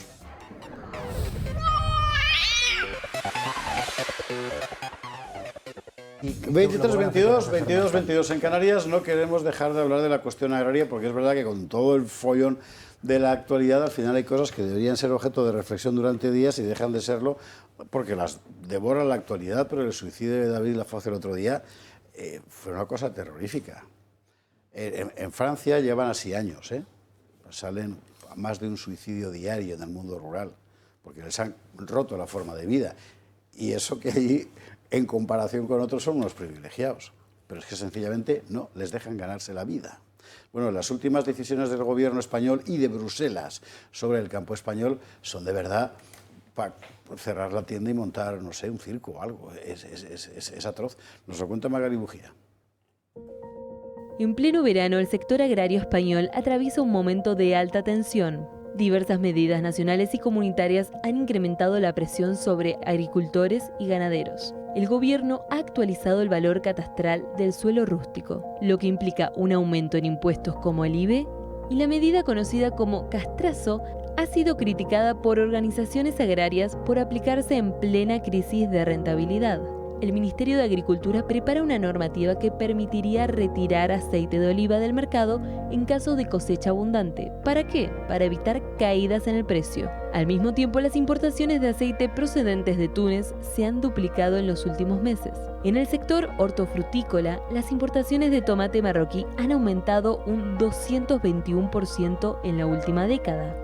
Marruecos se ha convertido en el segundo proveedor comunitario gracias a acuerdos preferenciales de entrada sin aranceles. El pasado 9 de julio, David Lafoz, agricultor aragonés de 27 años, fue encontrado sin vida en su explotación. Era una figura activa en las protestas agrarias y, según su entorno, había manifestado la presión económica que atravesaban su trabajo agrícola y los recortes que han sufrido todos los trabajadores del campo. La situación coincide con el anuncio de la Unión Europea de un recorte del 20% en el presupuesto de la política agraria común, que pasará de 380.000 a 300.000 millones de euros entre 2028 y 2034. En las últimas semanas, las condiciones climáticas también han afectado al campo. Una tormenta de granizo en Castellón ha dejado pérdidas de hasta 20 millones de euros y en Castilla-La Mancha se han visto dañadas más de 170.000 hectáreas por pedrisco. Algunos territorios han recibido ayudas específicas. Aragón contará con fondos para viticultura y sanidad agraria y la Comunidad Valenciana ha aprobado 29 millones de euros para el relevo generacional en el sector. El tema es que el proceso en toda Europa está siendo occidental, está siendo el mismo, que las promesas de entrada de Ucrania han levantado protestas sin fin, muy particularmente en Polonia, en el mundo agrario polaco, porque el potencial de Ucrania esencialmente es agrícola, y que también hay una dinámica importante en Francia y en España de empresas agrarias españolas y francesas que se van a producir a otro lado, para traer aquí sus productos de Marruecos, por ejemplo, cosa que también hay que tener en cuenta. Y se mezcla todo. Y la Unión Europea, que evidentemente está apostando por otro tipo de políticas. Y fíjese usted, joven, que cuando la pandemia todos dijimos aquello de, ostras, ¿y ahora qué vamos a comer? Y lo importante que es, en fin, el mínimo de tener tu, ¿verdad?, mercado abastecido por tus productos. ¿Y se acuerda usted que la gente aplaudía cuando llegaban camiones con tomates y eso? Pues ya les han dado morcilla otra vez. Poderoso caballeros del dinero. Bueno, en la Unión Europea, ya cuando estaba yo en el Parlamento, ya se hablaba desde hacía tiempo de que la PAC representaba aproximadamente la mitad, ¿no?, del presupuesto europeo. Y entonces ya se decía que esto había que corregirlo porque había que dedicar más recursos a innovación, a industrialización, a I+D. Es decir, esto es un tema que viene de lejos. Y ahora pues se está materializando, ¿no? En las perspectivas financieras que se están ahora preparando, pues efectivamente hay una reducción tremenda de los fondos dedicados a la PAC, no en términos relativos, sino absolutos. Entonces, es una política suicida, ¿no? Porque aquí se ha explicado bien, ¿no? Impuestos, competencia desleal de otros países terceros, falta de relevo generacional, pues es un sector que está siendo ahogado cuando siempre había sido un sector mimado por la Unión Europea, porque claro, es que eso es lo interesante, después de la Segunda Guerra Mundial, Europa estaba devastada y la gente pasaba hambre, vamos.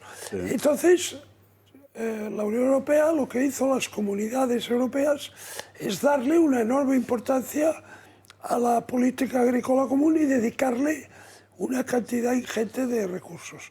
Y esto ha ido evolucionando, evolucionando, evolucionando, y ahora nos arriesgamos a quedarnos sin sector. Es que ahora estamos en lo contrario. Es decir, la PAC se inventa para subvencionar el campo de tal forma que incluso a pérdidas sea productivo para el productor. Y se ha hecho en ayudas. Claro, para tener que comer. Y ahora estás pagando para que no produzcan. Evidentemente, hay cada vez más gente y que también comen mucho. Sí, con lo cual, lo tienes que traer de otro lado. Has globalizado el mercado europeo del primario. Después había otro mantra que era: el agricultor ha de ir evolucionando hasta ser un conservador del medio rural. O sea, en vez de ser un productor, una especie de agente ecologista. Agente forestal, sí. Sí, mira, el otro día estuve en Santander con un ganadero, llamado el ganadero de Vox, porque era el primero que estaba denunciando y tal, y desde aquí un fuerte abrazo. Y me contaba, o sea, si no fuera por su hijo, lo del cuaderno digital él no podría hacerlo. O sea, que te exige un grado de pericia, pero ni él, ni yo, ni Óscar, igual sí, pero por edad, o sea, para alguien que no es nativo digital, el papeleo es el papeleo, claro, o sea, es un infierno, es un laberinto todo eso. Sí, sí. Ahora, me estaba contando además, les han puesto el troquel este de las orejas de las vacas con un chip. Tienen que ser además distintos porque no puede ser el mismo troquel de una oreja que el del otro, o sea, todo así de locura, o sea, algo de fin, o sea, es bombardear. Fíjate que hay normas absurdas. Por ejemplo, se ha prohibido que se abandonen los cadáveres de las reses muertas por vejez o por lo que sea. Estos cadáveres siempre, la vaca se muere vieja, la dejan allí y al cabo de pocos días ya no está. Son los huesos limpios. De las horas ya están los buitres ahí. Porque vienen las aves rapaces. En casa de nuestro común amigo Luis, en Rascafría, arriba lo llevaba la gente. O sea, se lo han prohibido. Llegaban los buitres y se lo comían. En fin. Pero nada de esto, Alejo, es casual. Todo esto está muy provocado, igual que lo que estábamos hablando antes de la inmigración, ¿no? Es decir, al agricultor se hace la vida imposible. Es decir, lo que están hundiendo es un modo de vivir que es tradicional, con todo lo que implica eso. Es decir, los padres heredaban de sus padres su oficio y los hijos lo heredaban a su vez de los suyos, ¿no? Es decir, y eso se está perdiendo. Es decir, y cuando tú vas a un pueblo, da igual que esté cerca de una ciudad, te das cuenta de que es otro modo de pensar. Es decir, comen con sus familias, viven de otra manera y piensan de otra manera. Yo tengo mucha familia rural y es otro modo de ver la vida. Y están hundiendo ese modo de ver la vida porque colisiona radicalmente con aquel que le están imponiendo. Yo hace unos días decía aquí mismo, es decir, lo que está cambiando también el tema de los precios del suelo. Es decir, es que se está duplicando. Es decir, la gente que ha vivido siempre allí ya no puede pagar una vivienda. ¿Por qué? Porque están entrando a tope los fondos de inversión. Que ya verás tú lo que le importa a los fondos de inversión, pues eso que vemos en esa imagen, ¿no? La agricultura. No saben ni les importa, no aman la tierra porque no la han vivido, no les importa el negocio. Entonces, ¿a dónde está yendo el campo? A la urbanización. Es decir, se está acabando con el mundo rural, se está desruralizando. Sí, sí, y no es casual. Totalmente.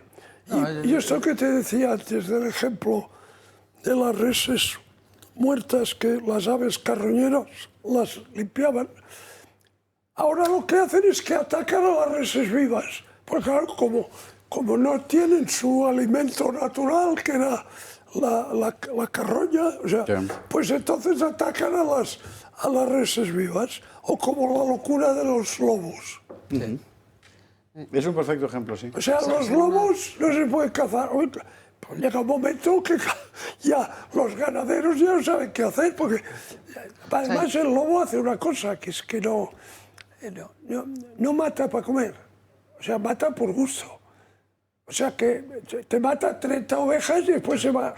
Entonces, hay ecologismos que son absolutamente criminales, destructivos, ¿no? No, yo creo que no es incompatible tener pues una industria potente de la agricultura, empresas modernas que se digitalicen, que puedan sacar, no sé, rentabilidad justísima en el mercado, con también otro concepto que es, tengo que tener soberanía alimentaria, porque efectivamente pasa otra pandemia y ahí no estoy mirando ratios, ahí estoy de rentabilidad y tengo que comer. Entonces, como mínimo, yo tengo que tener el abastecimiento de mi población para situaciones de crisis cubierta y luego a partir de ahí, oye, fomentar una industria que sea competitiva, etcétera. ¿Qué es lo que pasa? Que al final entre pues la competencia desleal de fuera, el incremento de precios, lo que te hacen es ahogarte. Y mientras tanto estás arrancando aquí los olivos e invirtiendo en industria oleica en Marruecos. Esos son los mismos que luego no quieren aceptar a los MENA. Es decir, poderosos caballeros con dinero, pues a través del dinero también hay que... Escucha, es que muchos empresarios españoles se van a Marruecos. Exactamente. Bueno, claro. Pues que eso se dice poco. Que se dice poco, sí, señor. Es que hay un porcentaje bastante relevante de agricultura marroquí que está en manos de españoles. Eso es porque, claro, y de franceses. Allí les sale mucho más efectivamente, rentable claro, que aquí. En fin. Bueno, no lo hemos arreglado, pero por lo menos lo hemos puesto encima de la mesa porque esto no se puede olvidar. Y cada vez que podamos, seguiremos informando. Montoro, hay que hablar de Montoro. Hay que hablar de Montoro porque para muchos, sobre todo para los que hemos sido profesionales con una sociedad, pienso en tantos amigos como Pepe Oneto, Fernando Ónega, Román Cendoya, en fin, gente que vivíamos así con eso, y muy bien, pagábamos nuestros impuestos, muchos además, pero en fin, Montoro nos crujió la vida.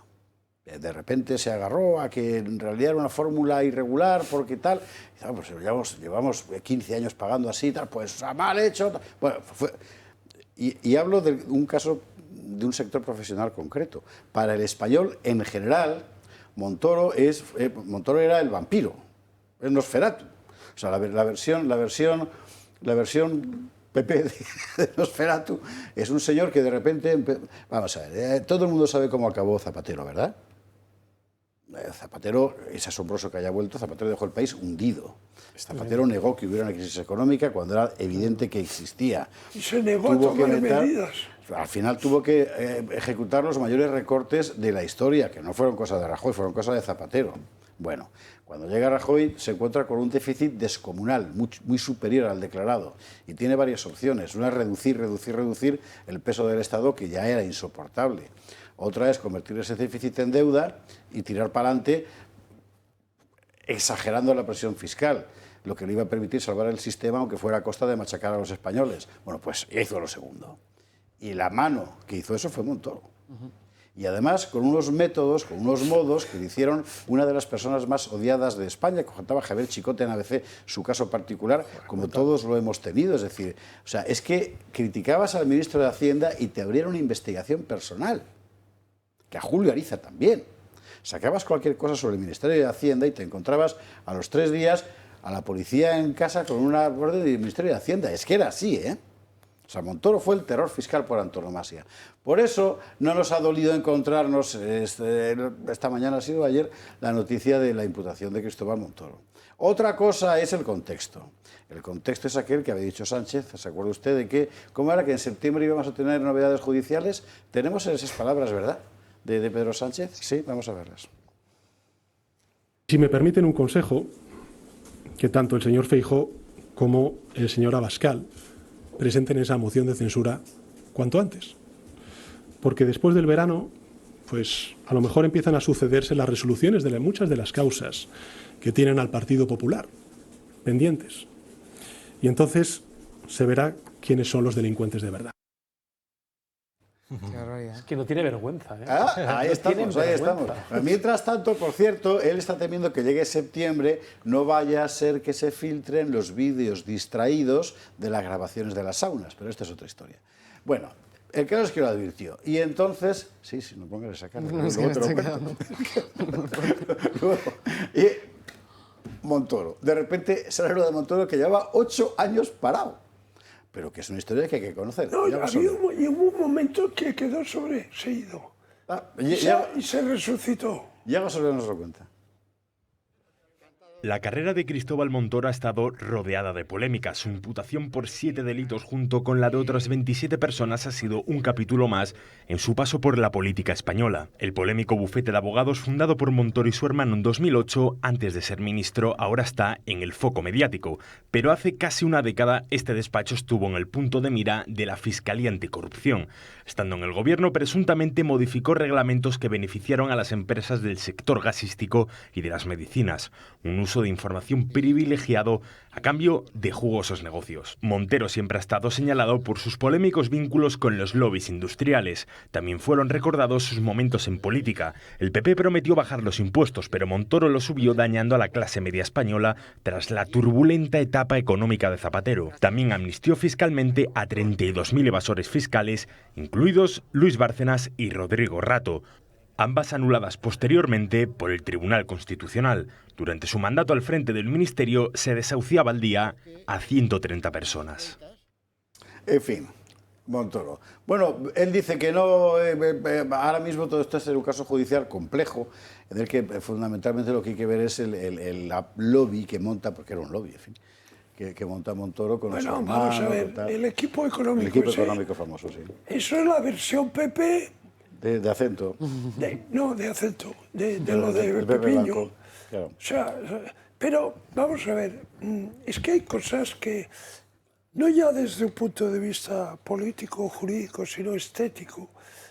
A ver, tú no puedes montar una consultora que trate temas de los cuales tú has sido ministro.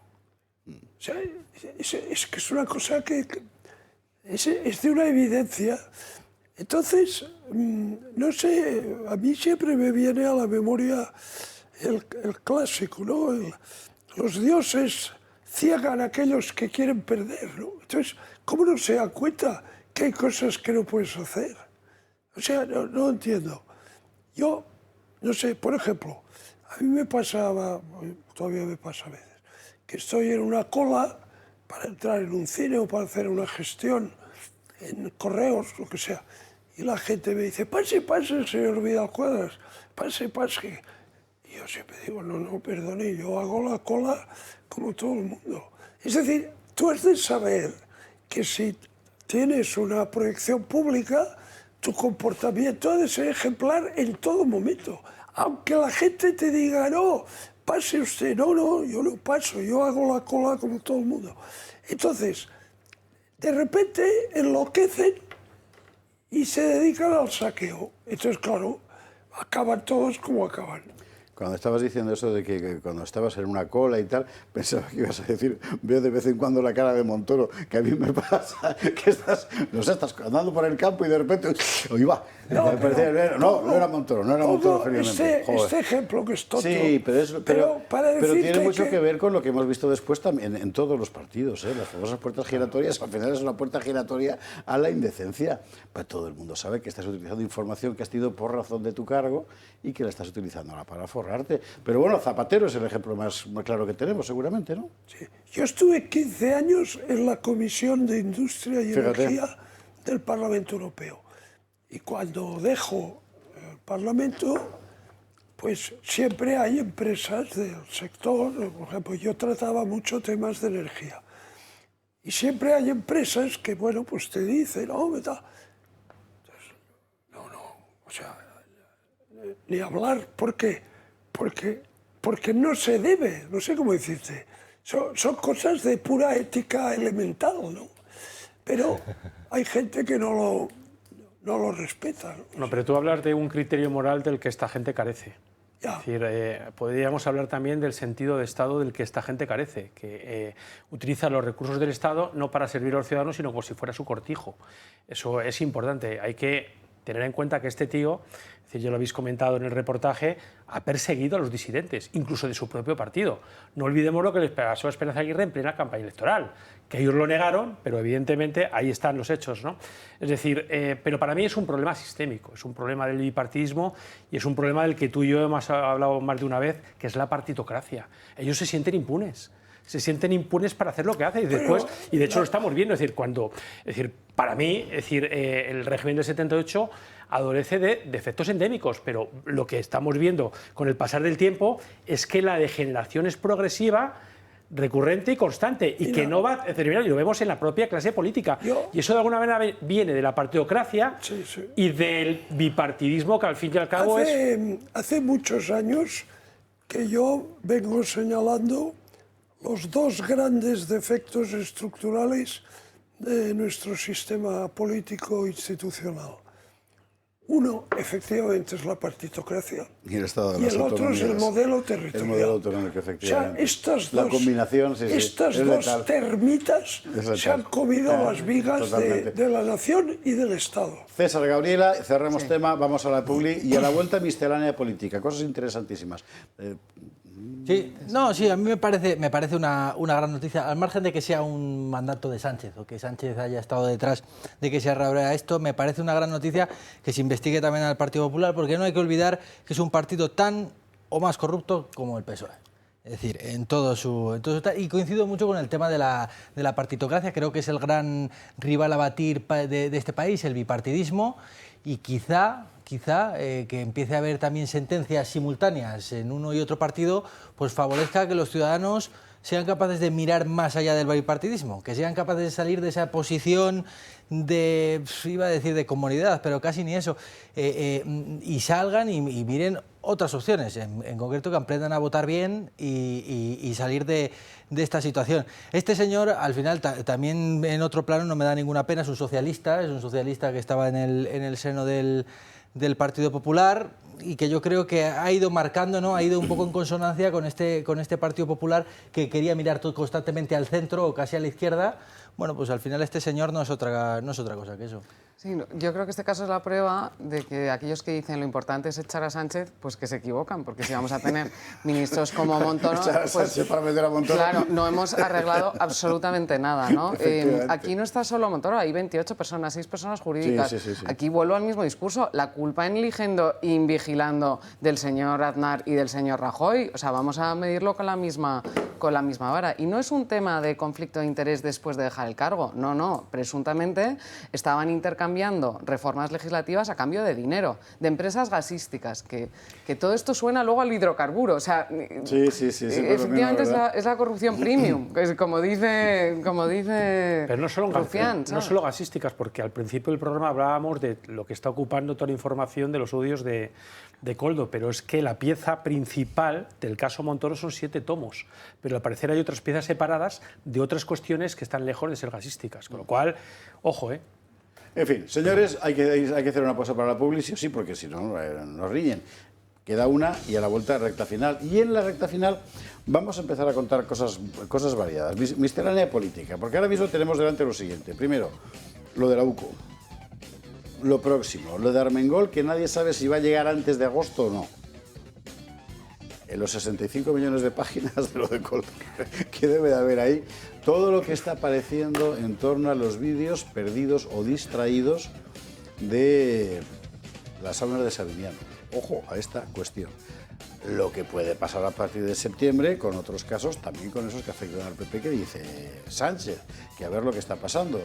2 magistradas del Supremo, si no me equivoco, que eran las que había elegido Sánchez, que han dicho que renuncian a ocupar su presidencia de sala. Esto es muy importante, porque no quieren entrar ahí. Eran 2 que eran perdón, nadie me la figura, pero señoras de mucho fuste, pero las chicas de Pedro, plomo. A estas, al Supremo. La sala segunda y la tercera. El contencioso administrativo y la penal, ¿no?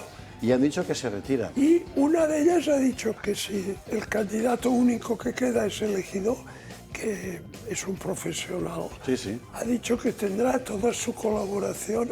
Están mansas, ¿eh? Y esto es una cosa interesantísima. ¿Y por qué? Están pasando muchas cosas. Bueno, pues Publi y a la vuelta que las contamos. 23:51, 22:51 en Canarias. Cosas que están pasando. Si yo empiezo a poner titulares nos quedamos ya sin programa. Así que me parece mucho más importante, como decir, hacer un poco una proyección de lo que está pasando. Esta semana la abríamos con la infame puesta en escena del cupo separatista. Digo puesta en escena porque para que eso se traduzca en hechos queda mucho trecho. Pero de momento la voluntad política... Muchos expertos dicen que es inviable, absolutamente inviable. Pero la voluntad política, que es casi lo peor, ya es evidente. O sea, estoy dispuesto a romper el país lo que haga falta. Sí. Pero yo creo que Junts se da cuenta de que no... De hecho, al día siguiente... Por eso han dicho que el acuerdo lo van a votar en contra. Claro, exactamente. Al día siguiente, en el Parlamento de Cataluña, tanto Junts como Esquerra broncan a ella con el tema este. En fin, bueno, eso va por un lado. Luego, Junts parece que no va a apoyar la reforma judicial. No, porque exige que haya una justicia segregada de la española, por ejemplo. Quiere un Consejo General del Poder Judicial catalán. Quiere nombrar al presidente del Tribunal Superior de Justicia de Cataluña. Ya que nombrar a los obispos, ¿no? Que nombre también a los... joder, en fin. Y si no vota la reforma... Pero esto no tocaba ya en el Congreso. El 22, ¿no? Esto no lo han retirado del Pleno. Lo han retirado entero. Ah, sí, ¿eh? Sí. Y la reforma de la jornada laboral también la retiró. Porque Junts ha dicho que no. Porque Fomento del Trabajo... Sí, que es la patronal catalana. La COE catalana ha dicho que... Vamos, luego está lo del Supremo. Las dos candidatas de Pedro Sánchez, que además yo esas mujeres de verdad que son profesionales, ¿cómo se dice? Juristas de reconocido prestigio. Sí. Profesionales de verdad, de fuste, en fin, no sé cómo se han dejado manipular así, pero bueno, el asunto es que hoy han dicho que renuncian. No van a presidir retiran la candidatura. Retiran, si no se presentan. Retiran su candidatura. O sea, no renuncian a nada porque no. Bueno, no, ya entiendo. Retiran su candidatura y queda un único candidato para la sala segunda y la sala tercera, que son nada menos que la penal y el contencioso, imagínate tú. Claro, es que eran fundamentales porque afectaban a los temas que tiene el Sánchez muy pendientes, ¿no? Es decir, pero sobre todo a mí me ha sorprendido lo claras que han sido en sus declaraciones, ¿no? Porque han dicho que no estaban dispuestas a convertirse en un tragal ideológico, ¿no? Venía a decir, ¿no? Te sorprende, ¿no? Porque dices, joder, lo que tú comentabas, José Javier, cómo unos profesionales de reconocido prestigio pueden pasar por ese aro, ¿no? Y al final, de alguna manera, lo han reconocido. Lo que vienen a decir es que no quieren que su candidatura esté teñida de la sospecha de que hay una politización. Claro. Eso es lo que vienen a decir. Pero es que huele a sauna que apesta todo. Como la aparición de Zapatero el otro día en Carne Mortal en Televisión Española, para decir lo peor que podía decir, que Sánchez está fenomenal. Yo apoyo mucho a Pedro Sánchez, pero si Pedro estaba viendo aquello, me imagino que estaría a punto de hacerse seppuku a la japonesa. Porque... Zapatero, para mí, es una persona que ha caído en lo más bajo y en lo más abyecto, que ser el lacayo de un narcodictador asesino. O sea, no se puede caer más bajo. Bueno, apuntaba maneras, pero lo sorprendente es, y os dejo hablar, lo sorprendente es qué ha pasado con este señor, que no se pudo presentar porque nadie hubiera votado a las elecciones y ahora es el dios del mundo. El 23, a partir de la campaña del 23. Es una cosa muy interesante. Es que es impresionante. Luego, los casos de corrupción que siguen su curso, todos ellos, y ya sabe usted que esto es un despiporre, volveremos a traer aquí, a ver si podemos antes de vacaciones de agosto, a las acusaciones populares de los innumerables casos para que nos cuenten y nos ayuden a centrar el tiro, pero ahora mismo tenemos, César, 65 millones de páginas de audios de Koldo, o sea que no quiero ni pensar lo que será eso, porque llevaba horas y horas y horas puesto grabándolo todo, claro. La gracia del asunto está en que los grabados pensaban que eran su cómplice. Los que tienen que escuchar todo eso. Y yo también, sí, porque además la UCO son operativos 60 y tantos agentes en realidad. Pues tocan a 1.000.000 de páginas por barba. Bueno, tú dices que con ChatGPT eso se arregla. Yo entiendo, no sé si puedes importar un archivo tan grande en ChatGPT, bueno, adelanto no, pero que entiendo que tendrán las herramientas para poderlo hacer un poco más rápido, unas herramientas de transcripción, filtración de palabras, algo que les facilite un poco, porque si no porque si no es imposible. Esto nos abriría el campo a la cuestión de las movidas. Y ahora una cosa, Gabriela, cada uno de esos delitos abre una causa diferente, con una empresa distinta. No tiene por qué. Imagínate. O sea, vamos, yo no soy experta penalista, pero luego hay ciertos delitos que se cometen juntos, lo que llaman concurso de delitos. Es decir, no puedo prevaricar si no he malversado. Entonces van juntos. Las causas se suelen separar porque ya no da abasto el tribunal que tiene que enjuiciarlas y porque son temas ya que derivan en otras investigaciones, otros autores, aunque puedan estar relacionadas, pero lo hacen como para procedimentarlo, porque si no sería una causa absolutamente interminable. Pero no tiene por qué ir por delitos, sino va casi por personas o por... La facturación de equipo económico a estas empresas, he leído hoy que está cerca de los 800.000 euros. Que es una cantidad importante. Sí. Eso en el caso de estos. De equipo económico. Equipo económico, sí. Queda muy lejos de lo de de las mordidas, ¿eh? Es lo que facturaban las empresas estas. En fin. Santos Cerdán sigue en la cárcel y seguirá. Y su caso sigue abierto.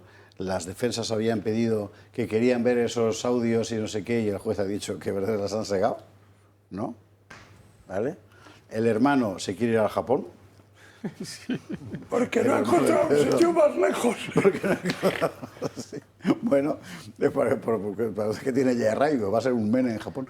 En fin. Y la buena noticia que nos da Lejos, que si se ha retirado Lali Bolaños, la UCO sigue trabajando de alguna manera de forma independiente, dependiendo de un juez y no dependiendo de la Fiscalía. Si se retira la reforma judicial, efectivamente, aunque tardara en entrar en vigor, esto amplía, ni se sabe el tiempo, la posibilidad de trabajo en las actuales circunstancias, claro, de la UCO. Es una buena noticia, desde luego. Bueno, de todas formas os diré que esta ley era la liquidación de la independencia del Poder Judicial. Totalmente. Bien, vale, y usted dirá, ¿para qué está aquí este hombre aquí contando? Para hacer la pregunta final. ¿Elecciones en septiembre, octubre, sí o no?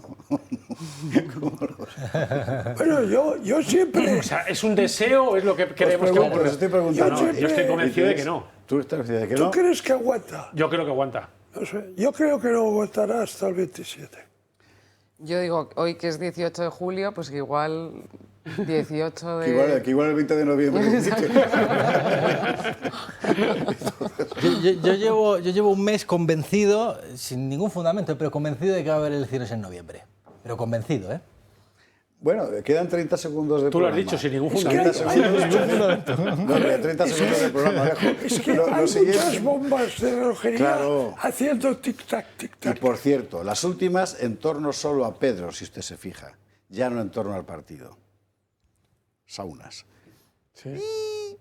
Don Óscar Rivas, don César Pintado, Alejo Vidal Cuadras, Gabriel Camuñas, muchísimas gracias a los cuatro por estar aquí esta noche con nosotros y a ver mañana con qué titular nos despertamos, que esta es la otra, porque claro, cualquiera sabe. Que descansen. Mañana, Gato de Usares, a dormir. Hasta mañana.